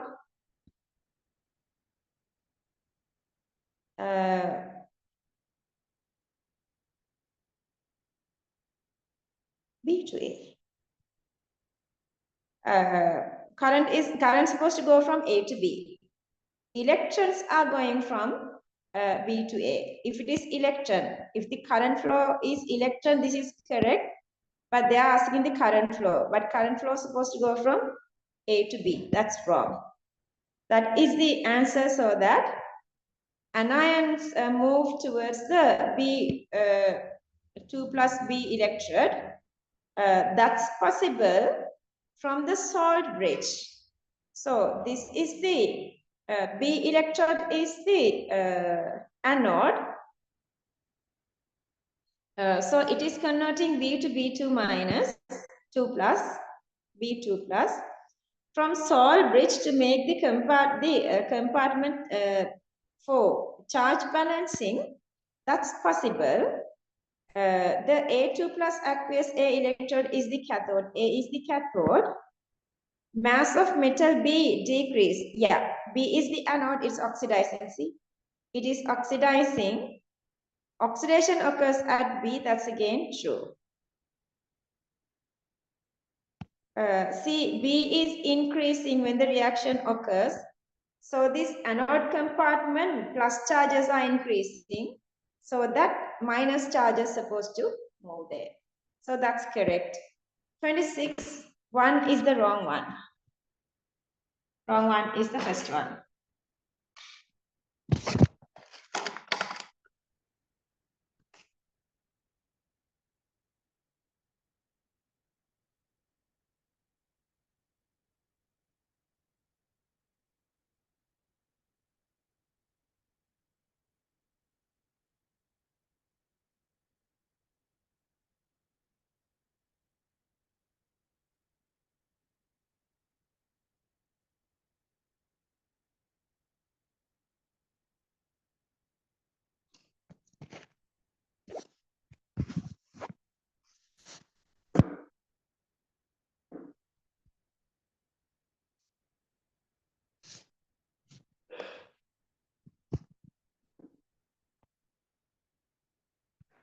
Question number 27. Which one of the following observations cannot be explained by using electrochemical cells? Reducing ability of potassium with sodium, true, that's possible. Yeah, F2 and Cl2, we are going in the position, that's true. Iron can be oxidized plus H plus, yeah, because iron is above the hydrogen. Magnesium can displace copper because magnesium is above the copper. Copper 2 plus form complexes with Cl minus, while magnesium 2 plus does not form in organic chemistry. But that explain using that empty d orbitals. This electrochemical series is not using for that. Having the empty d orbitals for copper, d block element. 27 answer 3.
28.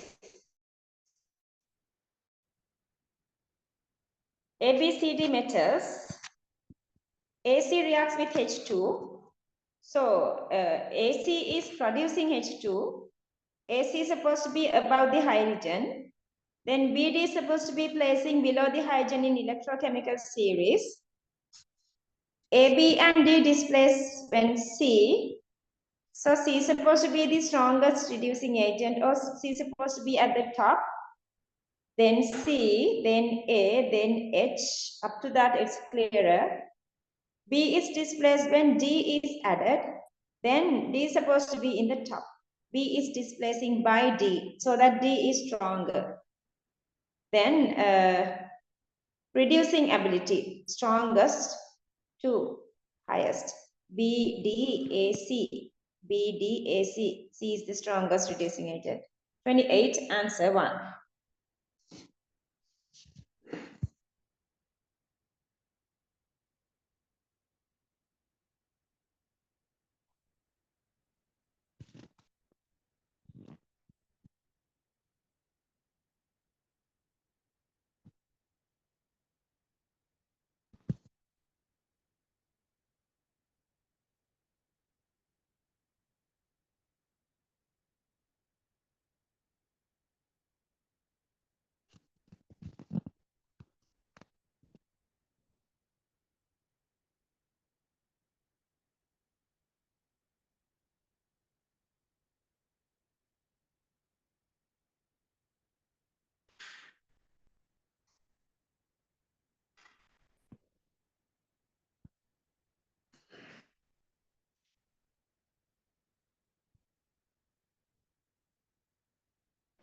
Okay, question number 29.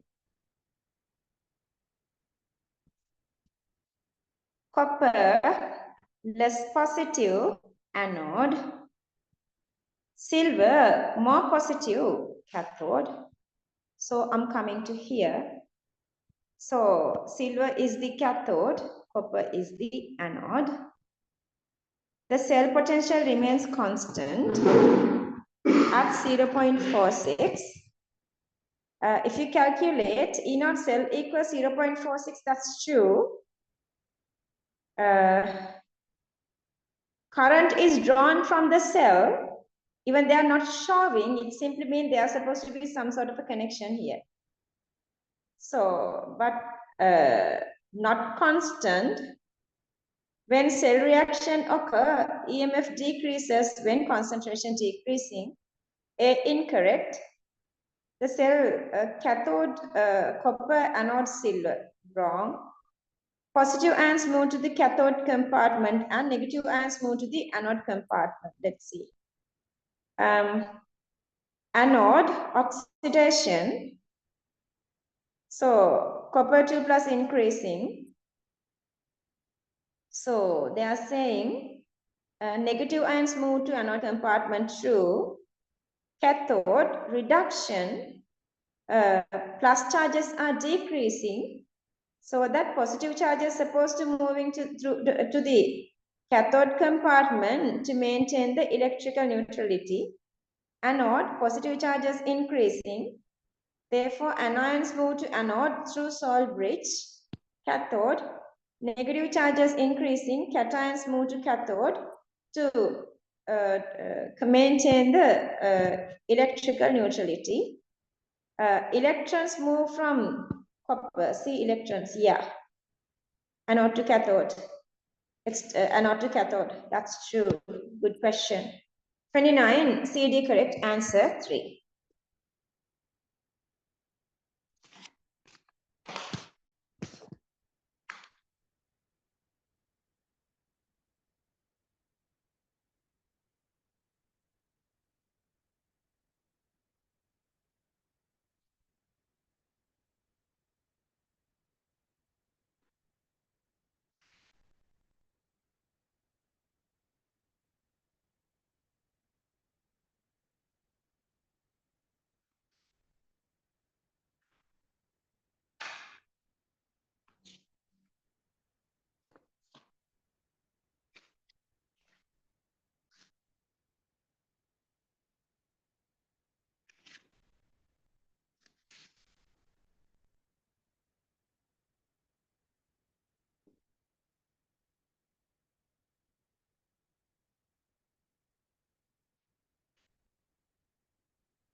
Finish.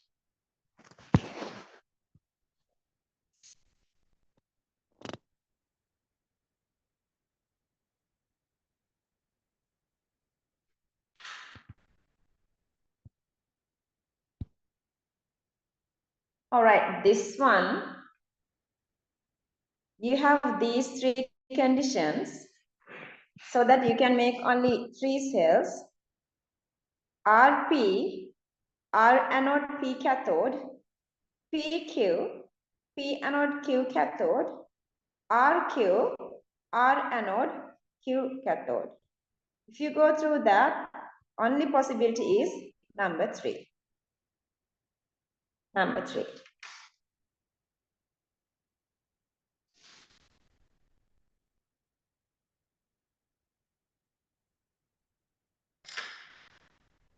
Understood.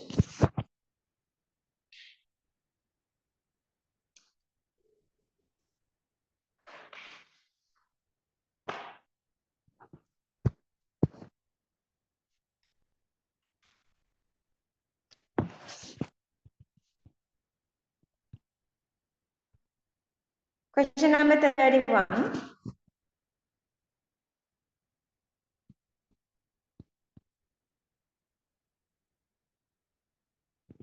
These 2 electrodes that we know, zinc and copper, staying like zinc top, copper bottom. So zinc anode, copper cathode. These E naught values were given, so you can calculate the cell E naught value. The experimentally measured EMF of the cell at the same temperature is 1.2. What statement would not be possible reason for this deviation 1.2 and 1.1? Concentration of solutions was slightly different. Yeah, concentration difference can be come to consideration. Yeah, when the temperature decreases, E naught value is increasing, so the reaction is exothermic. That's possible. Corrosion, maybe this corrosion, this corroded, not the surface area, but corrosive, these chemicals maybe can be involved. Let's say that it is precipitating hydroxide corrosion, and it's precipitating this copper as copper hydroxide, decrease copper 2+. So that's sort of possible. Let's see better example.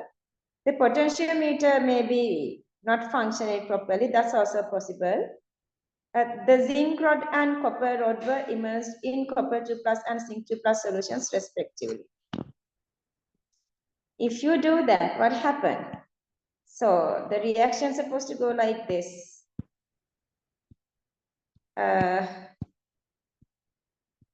Go like, let's say this is copper solid, copper 2+. This is zinc solid, zinc 2+. So this is the cell. But if you swap these electrodes with this, leaving these electrolytes same, it is acting as 2 separate cells. So it's like, see this reaction, if you remember, that we took such condition here. See, it's like this kind of a separate condition. So it is acting as 2 separate cells. Understood? Yeah, it's not going to happen then.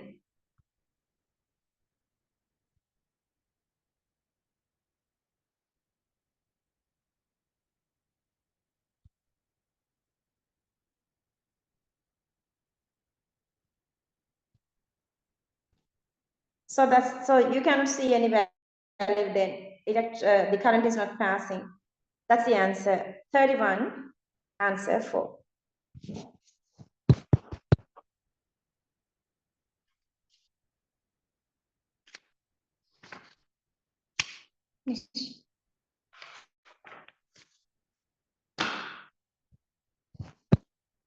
Two. Okay.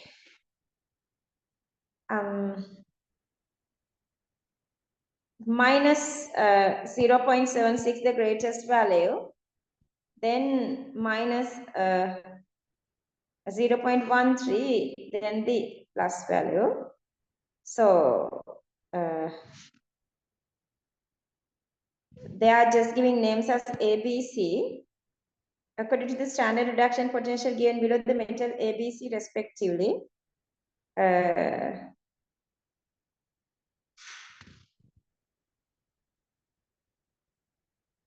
B is placed in solution of either A plus and C plus, B oxidized.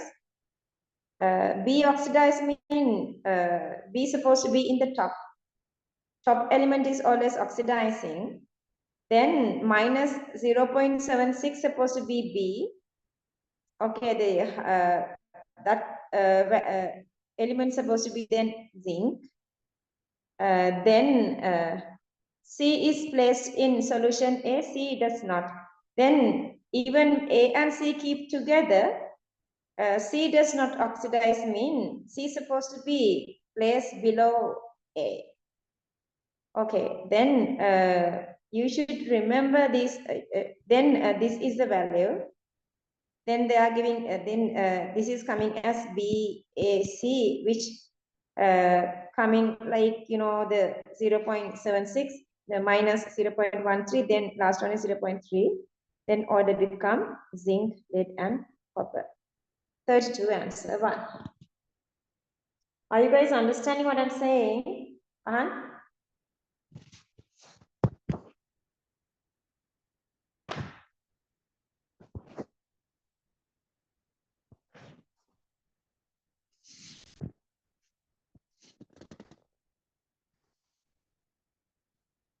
Question number 33. Okay, couple of values they were given. Cerium and iron. Okay, iron negative value coming to the top. Then cerium supposed to come to the bottom. So iron supposed to be oxidized, cerium supposed to be reduced. And they are saying +3 to +4 to +3, +4 to +3. This is from 0 to +2. Cerium 4 plus is a weaker oxidizing agent than Fe2 plus. Yeah. Fe2 plus is Fe2 plus. Sorry, cerium can oxidize iron. So cerium is so that good oxidizing agent. So this is the other way around. Cerium 4 plus will reduce Fe2 plus, not reduce. This is oxidation, oxidizing. Cerium 4 plus is better oxidizing. Yeah, cerium 4 plus can oxidize Fe2 plus to Fe to Fe2 plus. C correct. A incorrect, C correct. Cerium 4 plus will oxidize iron 2 plus, same thing. CD correct, 33 answer 3. CD correct, 33 answer 3.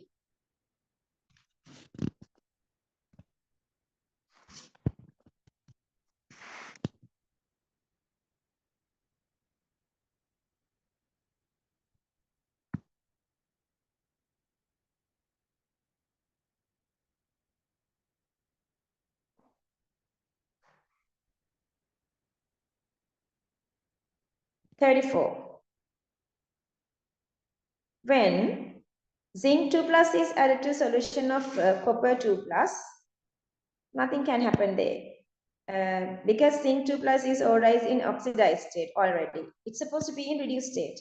Zinc. If you have zinc, going from 0 to +2 is possible. But +2 to +2 is not changing. So this is wrong. The standard reduction potential of copper is more positive. Yeah. Zinc is top, copper is bottom. If you go with values, that's also possible if you remember these values. Minus, and this is plus. So second statement correct. 34, answer 4.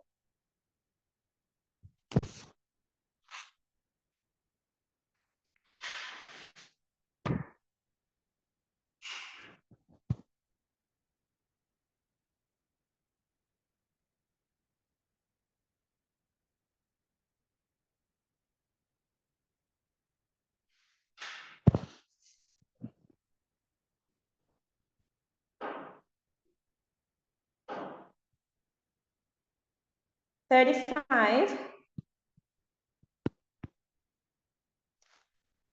Potential and cell reaction is given. Silver chloride plus 0.22 and silver plus silver solid is plus 0.78, and this side supposed to be the anode side. Silver solid is the cathode side. See, for silver chloride electrode, you are not writing silver electrode. These are two different. This is the standard silver chloride electrode. This is not the silver chloride electrode. Okay, remember that.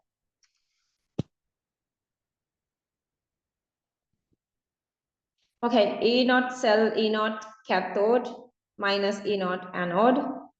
That equals 0.56. If you write anode and cathode reactions, so silver solid silver chloride gives AgCl plus 1 electron. This is the standard silver chloride electrode. And then silver plus get that electron to go for silver solid. So that this is the full cell reaction. Remember that. So question number 35, answer 2. Question number 35, answer 2.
Question number 36.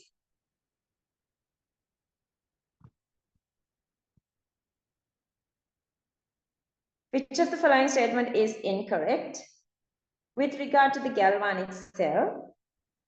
But making with cadmium and zinc, this is more negative. Zinc supposed to be the anode, cadmium less negative, cadmium supposed to be the cathode. Electrons going from anode to cathode, zinc to cadmium. Current flow from cathode to anode, that's cadmium to zinc.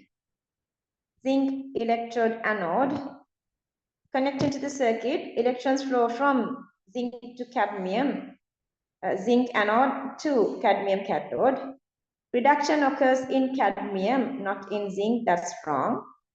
A concentration of cadmium decreases. See, this is using decreasing. Zinc is increasing. Those two are correct. 36, answer 3.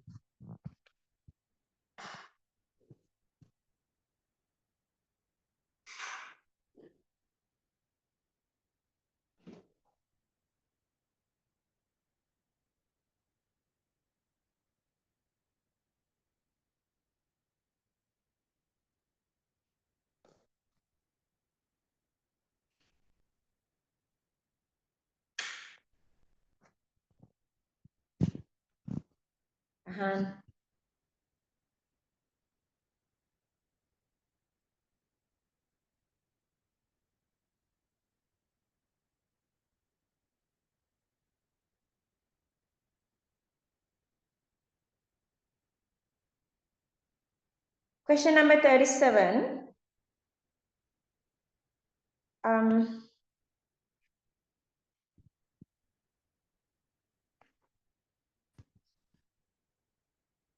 Okay. Looking at these reactions, M is oxidizing, M is supposed to be the anode. silver is the cathode. So E naught cell equals so that silver minus M, and they were separately given silver this electrode potential. So the E naught cell equals 2.46, silver value is 0.8, subject E naught AO, E naught anode. 37 answer 1. Looking at oxidation and reduction, oxidizing is anode. Anox, anode oxidation, red cathode reduction.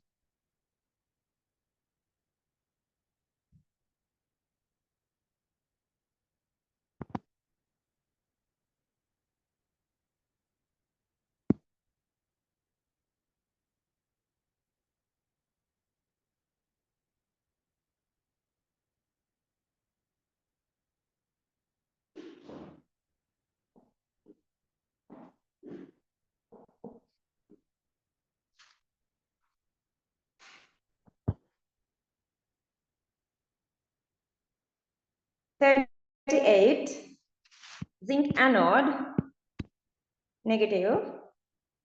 Tin cathode, less negative. Tin is less negative, tin is the cathode. Zinc electrode is the anode, zinc oxidized. Electrons flow from zinc to anode to cathode, zinc to tin. 38 answer 4. See how easy these questions. Just go with that magical little electrochemical box.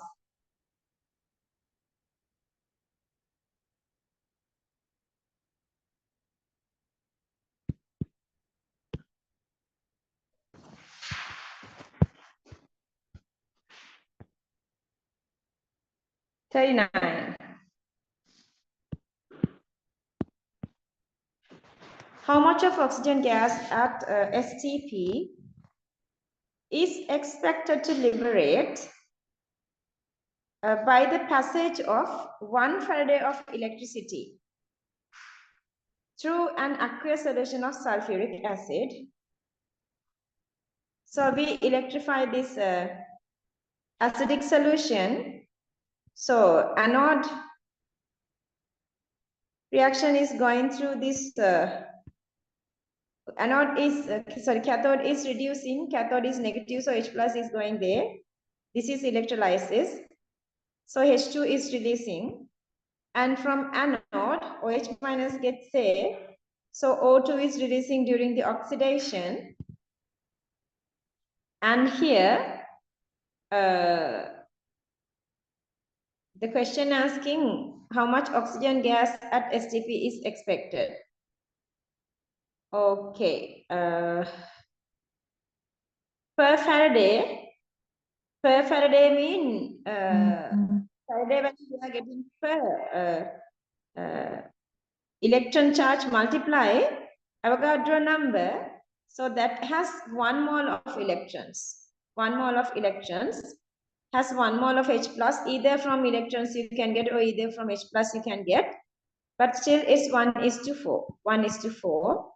So that electrons to oxygen is 4:1. So the number of moles become, so we have that number of electrons is 1 mole. Then number of moles of O2 become that 1 mole divided by 4. 1 mole divided by 4, but they are asking STP volume. Moles multiply molar volume is the volume. Moles multiply molar volume is the volume. So the answer is 3. 39 answer 3.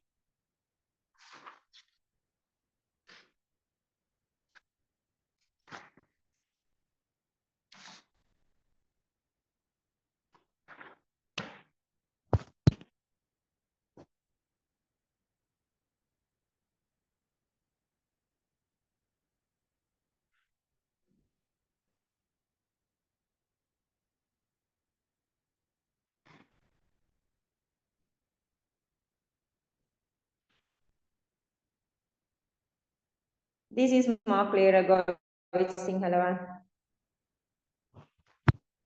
Sinhala one is clearer. You need this knowledge. Better remember this one. This is the question. 39.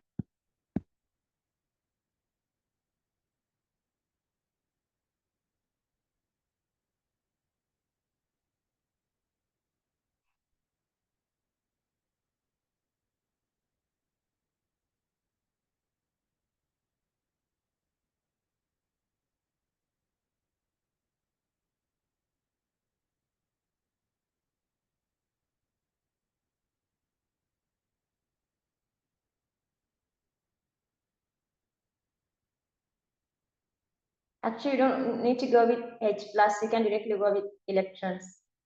Faraday is 1 mole of electron. Faraday has 1 mole of electron.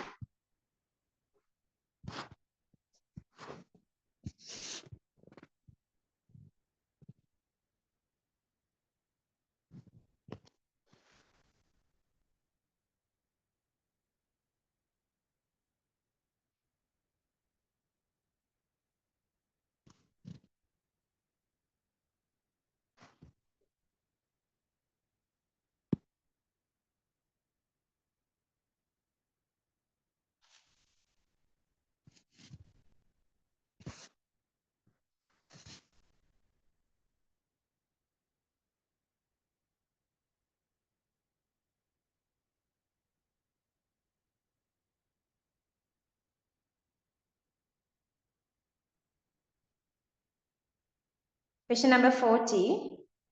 One of the following statements concerning the electrolysis of some aqueous solutions is false. Wrong one.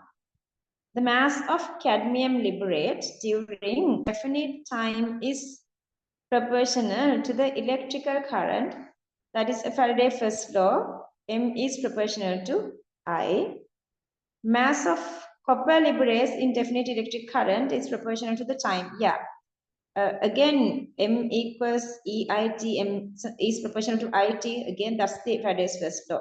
M proportional to I, M proportional to T, so is M proportional to IT. Mass of cadmium and copper liberate when the definite quantity of electricity is passed through aqueous cadmium sulfate and copper sulfate solutions are proportional to the molar mass of those elements. Yeah, molar masses. Electrochemical equivalents, sorry, chemical equivalents, all are same. Here they are referring to second law of Faraday. That's again true. The mass of silver and copper liberate when the definite quantity of electricity is passed through aqueous silver sulfate and copper sulfate solutions are proportional to the chemical equivalents. Z equals M over V. That is again Faraday's second law. This mass of silver, mercury, and iron liberates when the definite quantity of electricity passed through aqueous silver nitrate,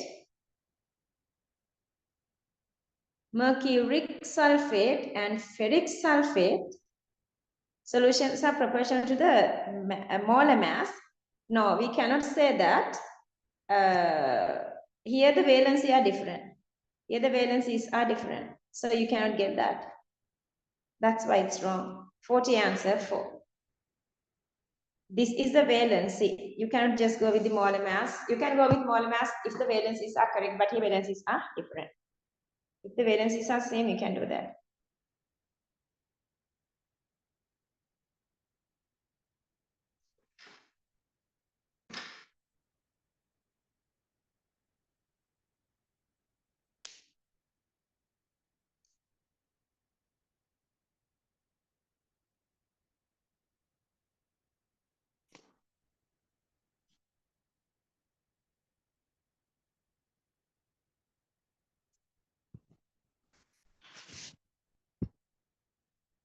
Finish. 41. Consider the system shown below. Okay. Iron and metal. Something above iron, these elements get starting to corrode. Something below iron is supposed to get start to corrode. M and magnesium and iron, magnesium start to corrode. Zinc, iron, when the metal M and tin, when the metal M is tin, iron corrodes. Yeah, that's true. See, iron is about to iron start to corrode. Other two also not correct. 41 answer 3. Same method. 41 answer 3.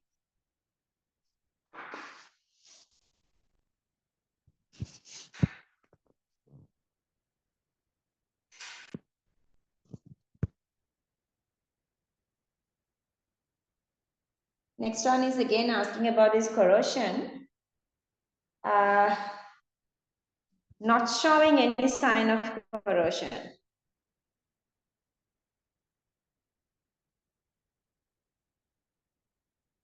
That's something about the electrochemical series of iron. That's only the magnesium. Magnesium. Answer D, 4. 42 answer 4.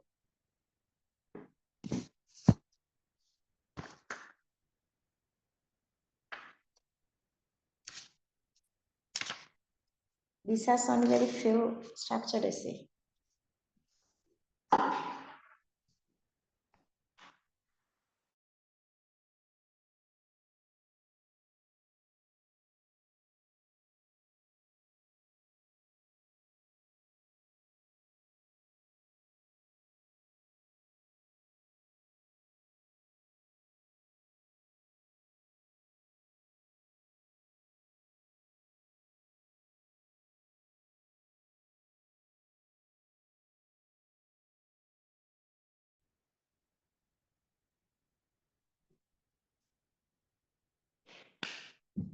Okay.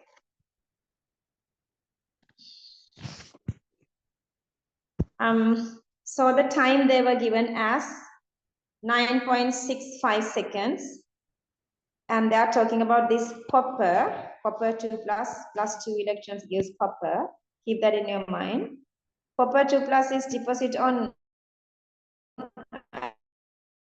as copper on copper electrode. What is of copper 2 plus in iron solution? If you find number of moles, they were given the volume here. M is proportional to Q. M is proportional to IT. Q equals IT, so that we can write M to IT. This is Q, is proportional to IT. So that M equals to IT, M equals EIT. We don't want all those. We can go with this QIT. Let's see now how much moles they are or charge they are making here. Q equals IT. Here Q equals IT, okay? So I, 10 to the power minus 2 ampere, time 9.65 seconds. Ampere second mean coulomb. Current or charge equals 9.65 into 10 to the power minus 2. But how many electrons are it's releasing? To find that, this copper to electrons stoichiometric ratio is 1:2. If we find number of electrons, we can find the total charge divided by charges per mole. So that is 10 to the power minus 6 moles. Since 1:2 ratio, electron moles, half of that electron moles are become copper 2 plus. So that 10 to the power minus 6 divided by 2, that is number of moles, 5 into 10 to the power minus 7. So this is the number of moles of copper 2 plus. Are you understanding this? You don't want any of this, okay, for this calculation. So that divide that number of moles by 25, that is the concentration. 43, answer 3. So Q is the charge of this particular reaction. But you guys know charge per mole is 96,500. Then how many moles we can find total charge divided by charge per mole? Then you can get number of moles. But that number of moles are electrons. Half of that moles is the copper. So divide that by 2. Number of moles of copper divided by volume is the concentration. Okay, copy this.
Get up.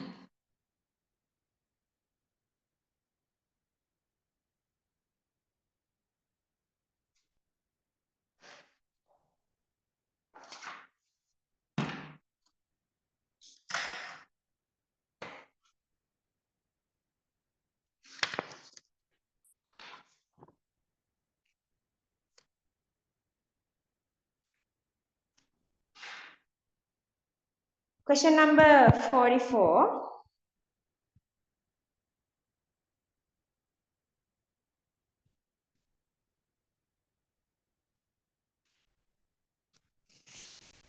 True statement concerning rusting of ions.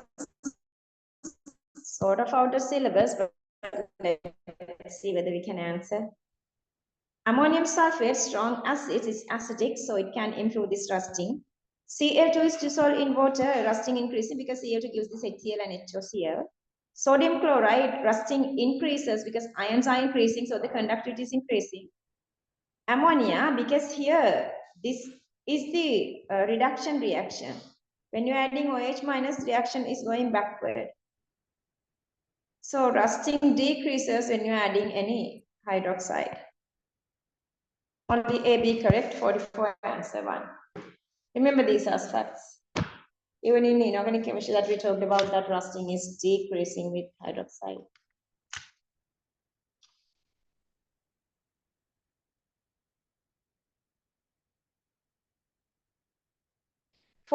Just I'm not going to do that.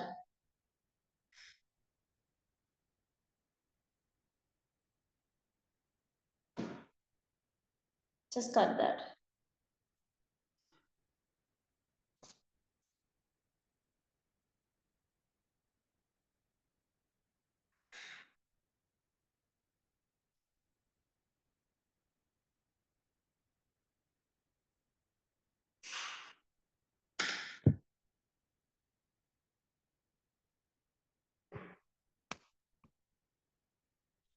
(45) Rusting of iron is suppressed by ammonia. Yeah, ammonia gas cannot acting as an acid. That's inorganic part.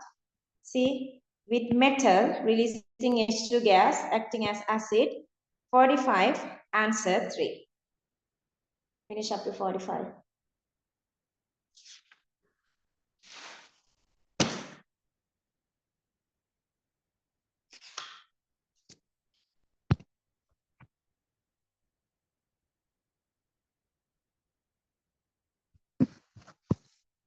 (46), just cut that down.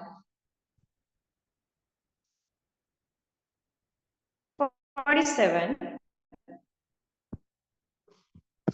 when an aqueous 0.1 m sodium sulfate solution electrolyzed, they are talking about these molecules, 12.0 into 10 power 22 hydrogen molecules were produced.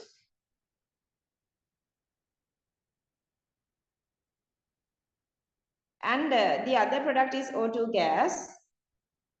Given that the molar mass of oxygen is 16, the other information required to calculate the mass of O2 produced in here. Let me check whether I have done this correct. Nicely. Yeah, it is sort of clearer.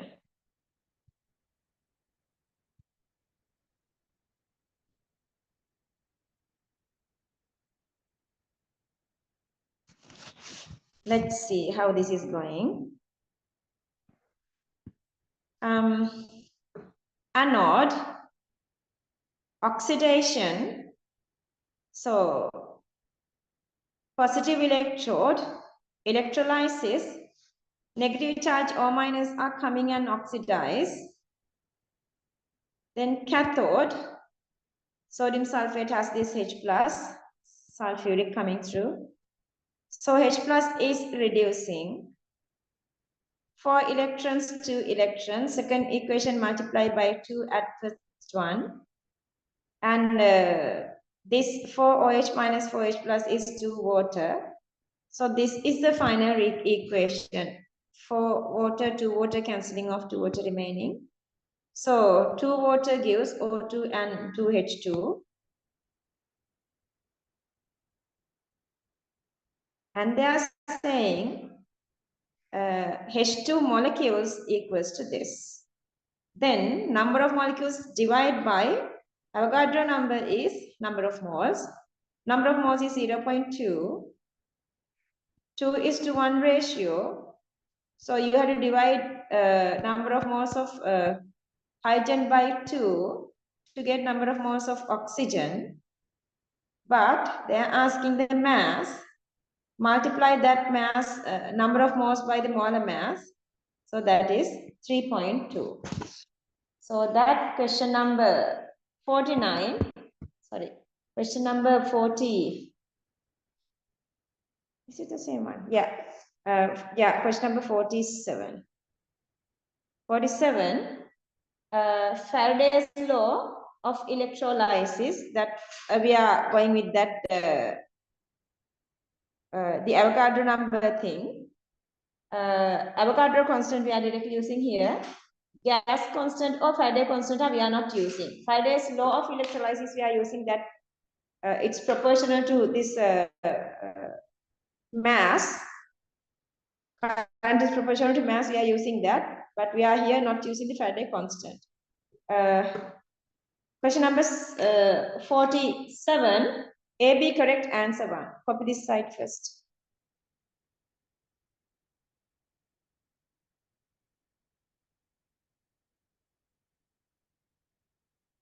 Electrolysis of Na2SO4 aqueous solution.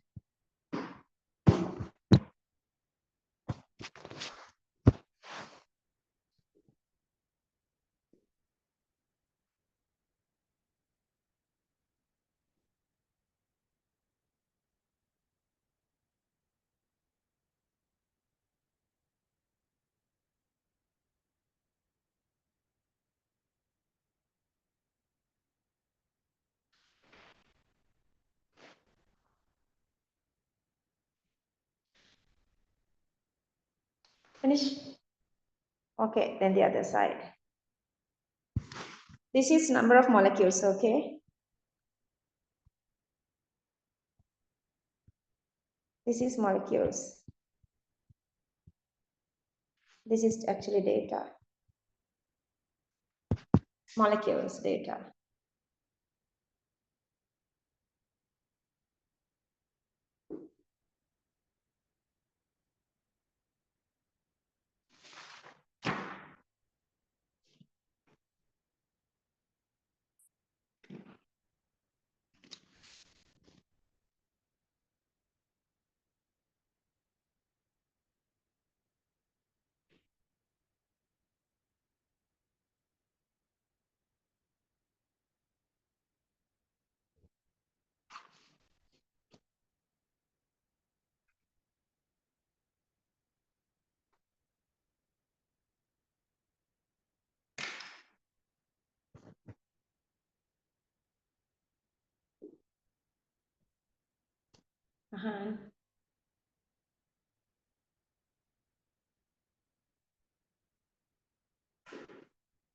Unless otherwise you do something for your sleepiness, how are you gonna sit for the final exam? Nobody would ask you to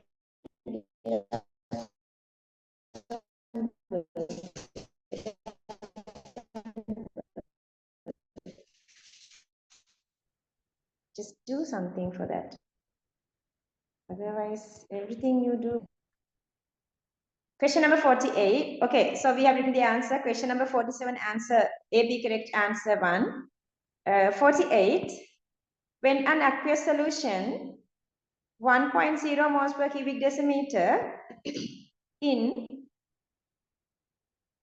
potassium iodide, iodine 127, and same concentration potassium iodide, iodine 129, electrolyze. So it's possible to get all these I2s, I2 129, I2 127, and the mixture of 127, 129. Chemical reactivity of isotopes are equal. Electrons and electron configurations are same. 48, answer 5.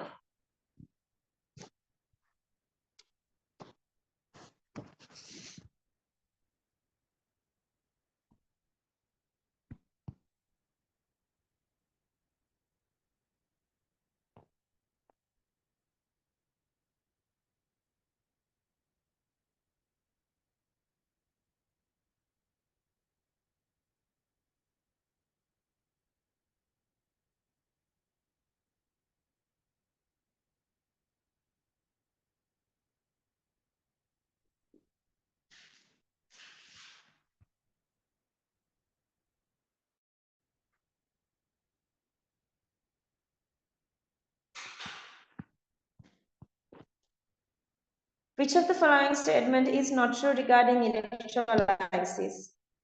Chemical energy is converted to electrical energy not by electrolytic, by electrochemical cell. In electrochemical cells, chemical energy to electric energy. Oxidation state of at least one element of the chemical species is changed in each electrode. That is why we call it redox. One is oxidizing, the other one is reducing. pH of the solution is changing of water only in one. Yeah, see, if water going through this oxidation and reduction, so equally H2O is converted to O2 and H2.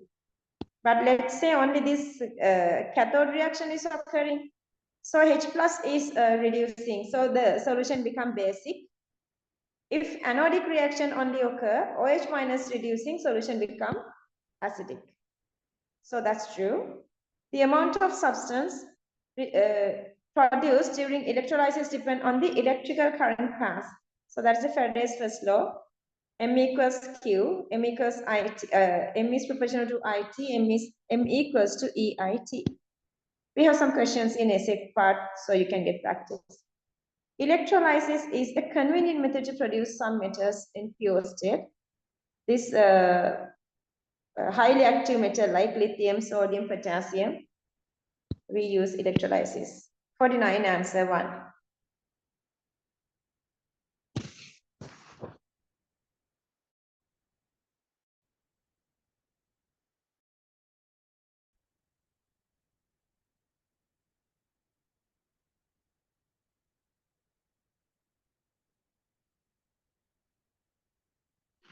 Question number 50. Okay, finish it.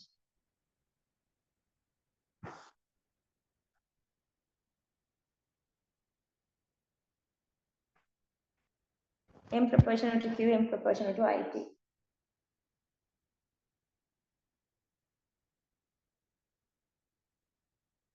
I got to write this again.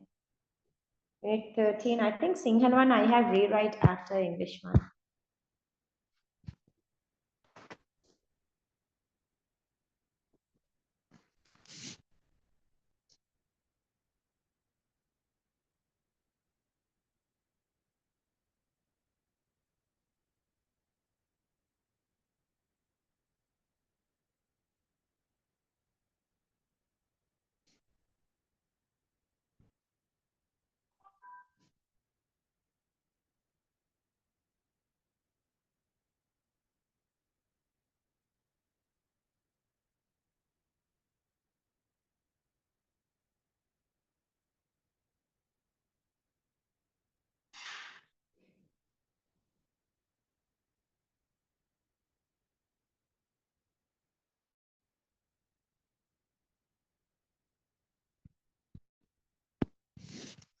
By which of the following processes H2 is releasing? Electrolysis of an aqueous copper sulfate solution copper electrode. So copper, oxidized copper, reduce no hydrogen. Platinum electrode, still copper is depositing. Anode, the reaction is different now. Water using carbon electrode and this sodium chloride as well, we know both these reactions. Here definitely water H2. Even with sodium chloride, hydrogen is below the sodium, so hydrogen is discharging. CD 50, CD, answer 3.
Now you may understand, once you understand principles, going with electrochemistry is extremely easy. So we are in the process of getting these 100 marks. So make sure that you are going well with electrochemistry. Just to get an A pass, you don't want this unit. But if you want 100 marks, you need this.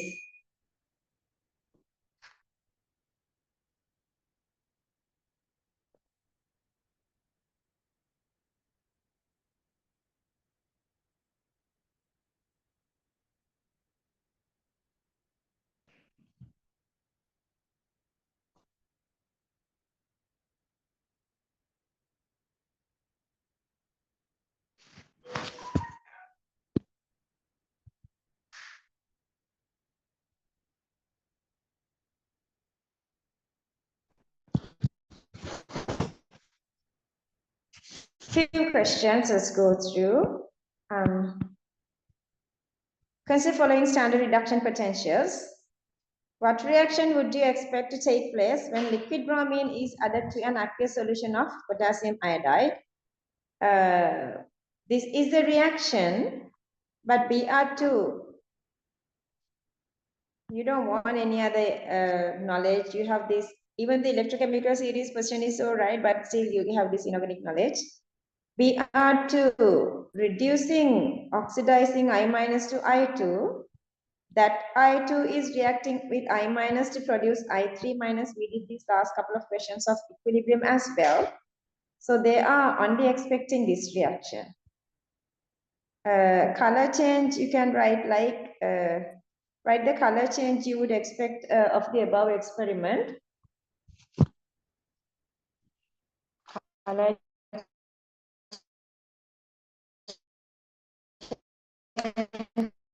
it's not colorless starting.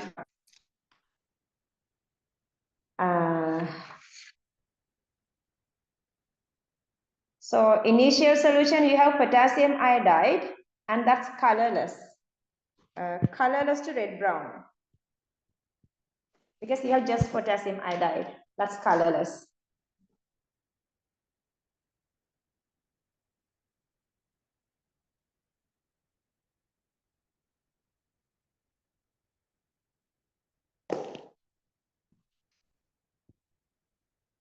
Okay, magnesium and hydrogen. Magnesium is in top, so hydrogen is oxidizing.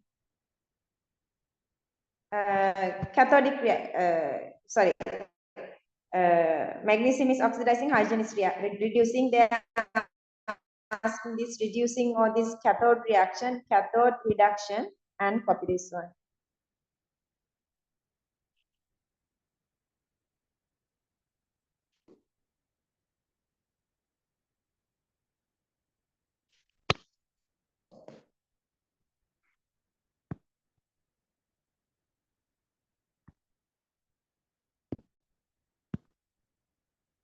Magnesium anode, hydrogen cathode.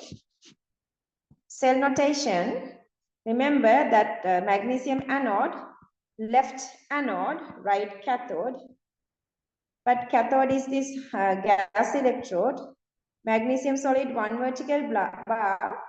Magnesium 2 plus aqueous 1 moles per cubic decimeter. 2 vertical bars, that's for salt bridge. H plus aqueous 1 moles per cubic decimeter. 1 vertical bar between H plus aqueous and H2 gas, but still gas 1 atm. 1 vertical bar for this adsorbed platinum. Copy this.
just the entropy.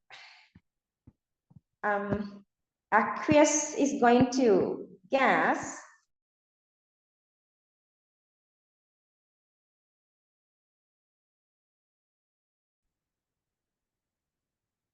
Don't do this in the last minute. Okay. So number of gas molecules increases, randomness increases, disorderness increases. Like that.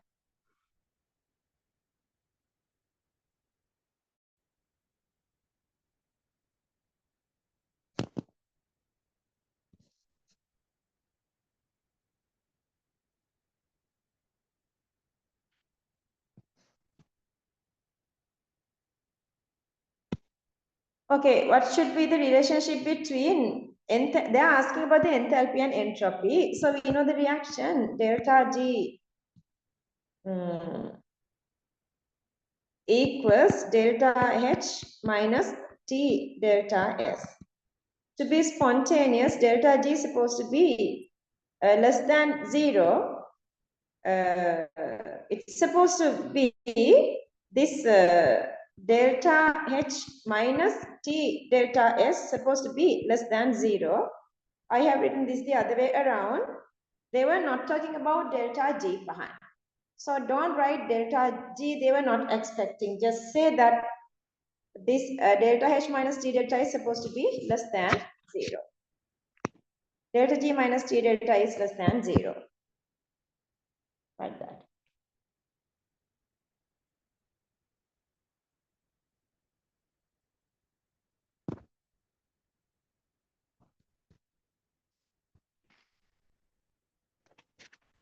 Annotation missed.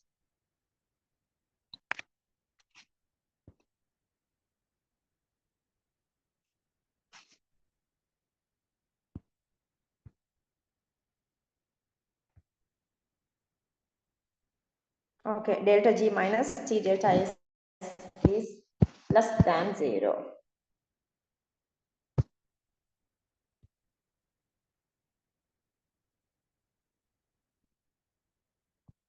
Chlorine gas used as an oxidizing agent to oxidize the metals, ion M2 plus and M3 plus, M2 plus, M2, M3 plus, and also M2, M plus, M2 plus, M3 plus altogether. Only reaction for chlorine is Cl2 goes to Cl minus. Enthalpy values are given here. E naught values, 2 E naught values are given. So this is less positive. So M is supposed to be the anode oxidation. This is more positive. So chlorine is supposed to be the reduction cathode. The above oxidation is carried out electrochemically. Half reactions are asking.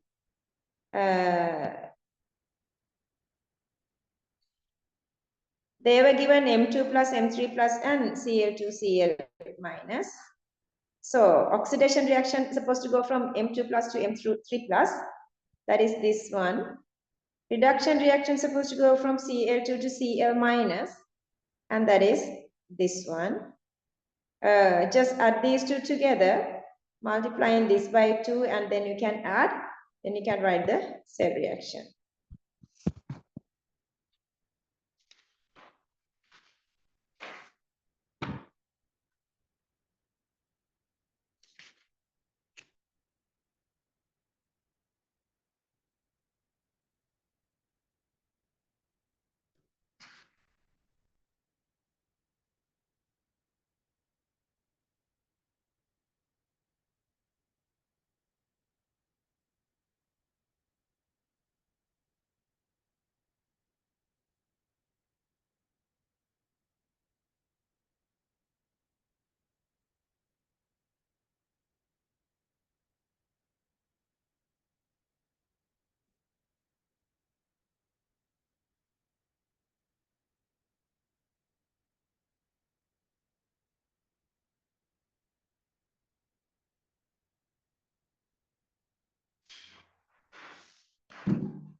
The following diagram shows an experimental setup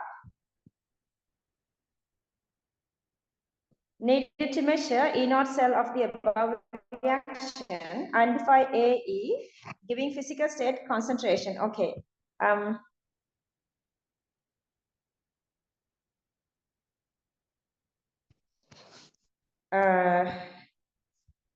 So they were given this using this table. So anyway, this is introducing a gas that obviously it's this gas electrode. So this is supposed to be this Cl2 gas. So this is supposed to be that M2 plus M3 plus that solution. Platinum, they are just using the same picture just to confuse you. So this is the cathode, and this is supposed to be the anode. Even from data, you can get that. So A is the Cl2 gas, C is the voltmeter, B is the salt bridge, D is this supposed to be NaCl minus standard, aqueous 1 moles per cubic decimeter. C, you need them to get marks. E, M2 plus aqueous 1 moles per cubic decimeter and M3 plus aqueous 1 moles per cubic decimeter. Then they want us to calculate this E0 value given that E0 cathode and E0 anode. Copy this.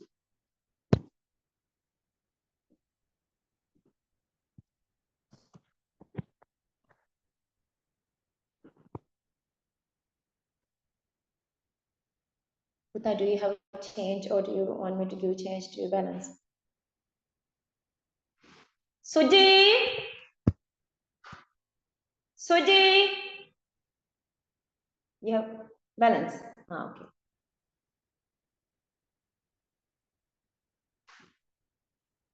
Please come. All right. Thank you, Uta. Ivarai, tajutin ivarai. Nunga bangala. Kemathi bal.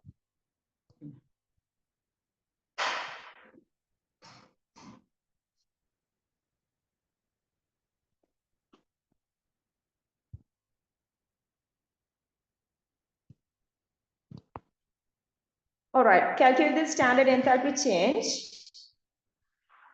Okay, so they were given all these enthalpy data going from M plus to M2 plus to M3 plus and chlorine.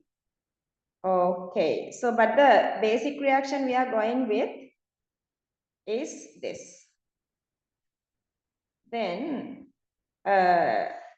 standard formation enthalpy is M solid to M2 plus formation, M solid to M3 plus, and M solid to, sorry, Cl2 to Cl minus. Since you have 2 here, multiply by 2. Again, 2 here, multiply by 2. That 2 is just given that same value, Cl2 to 2 Cl minus. Yeah. So just Cl2 to 2 Cl minus value is minus 334. So you are not multiplying by 2. Then by flow, you have 2 paths, here to here, and then blue here to here. Add these together, so you can get this delta H equals 402 kilojoules minus 402 kilojoules per mole. Copy this.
Finish. Okay, let's finish last little thing. They are giving this relationship. See, delta G equals minus K E naught cell. Okay, this minus K is NF. It doesn't matter. They are giving us this value. We are just going with that. And this E naught value we calculated earlier. Do the substitution. Get this delta G naught easily. Calculate the standard entropy. Knowing the delta G naught. Knowing this delta H values. Only unknown is with given temperature, delta S. So you can calculate delta S easily. Copy these two.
Suji.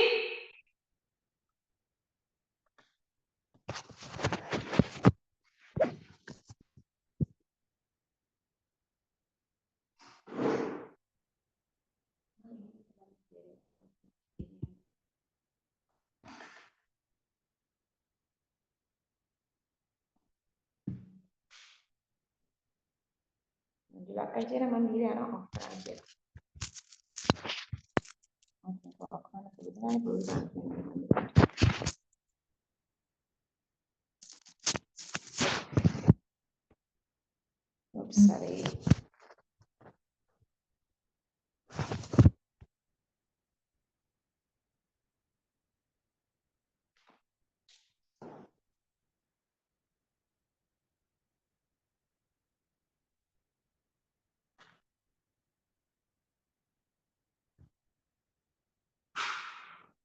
Finish. All right, let's stop the class there. Bye, take care, everybody. And next day we are starting essay question number 1. Remember, next Monday no class for Kannada students, but this Wednesday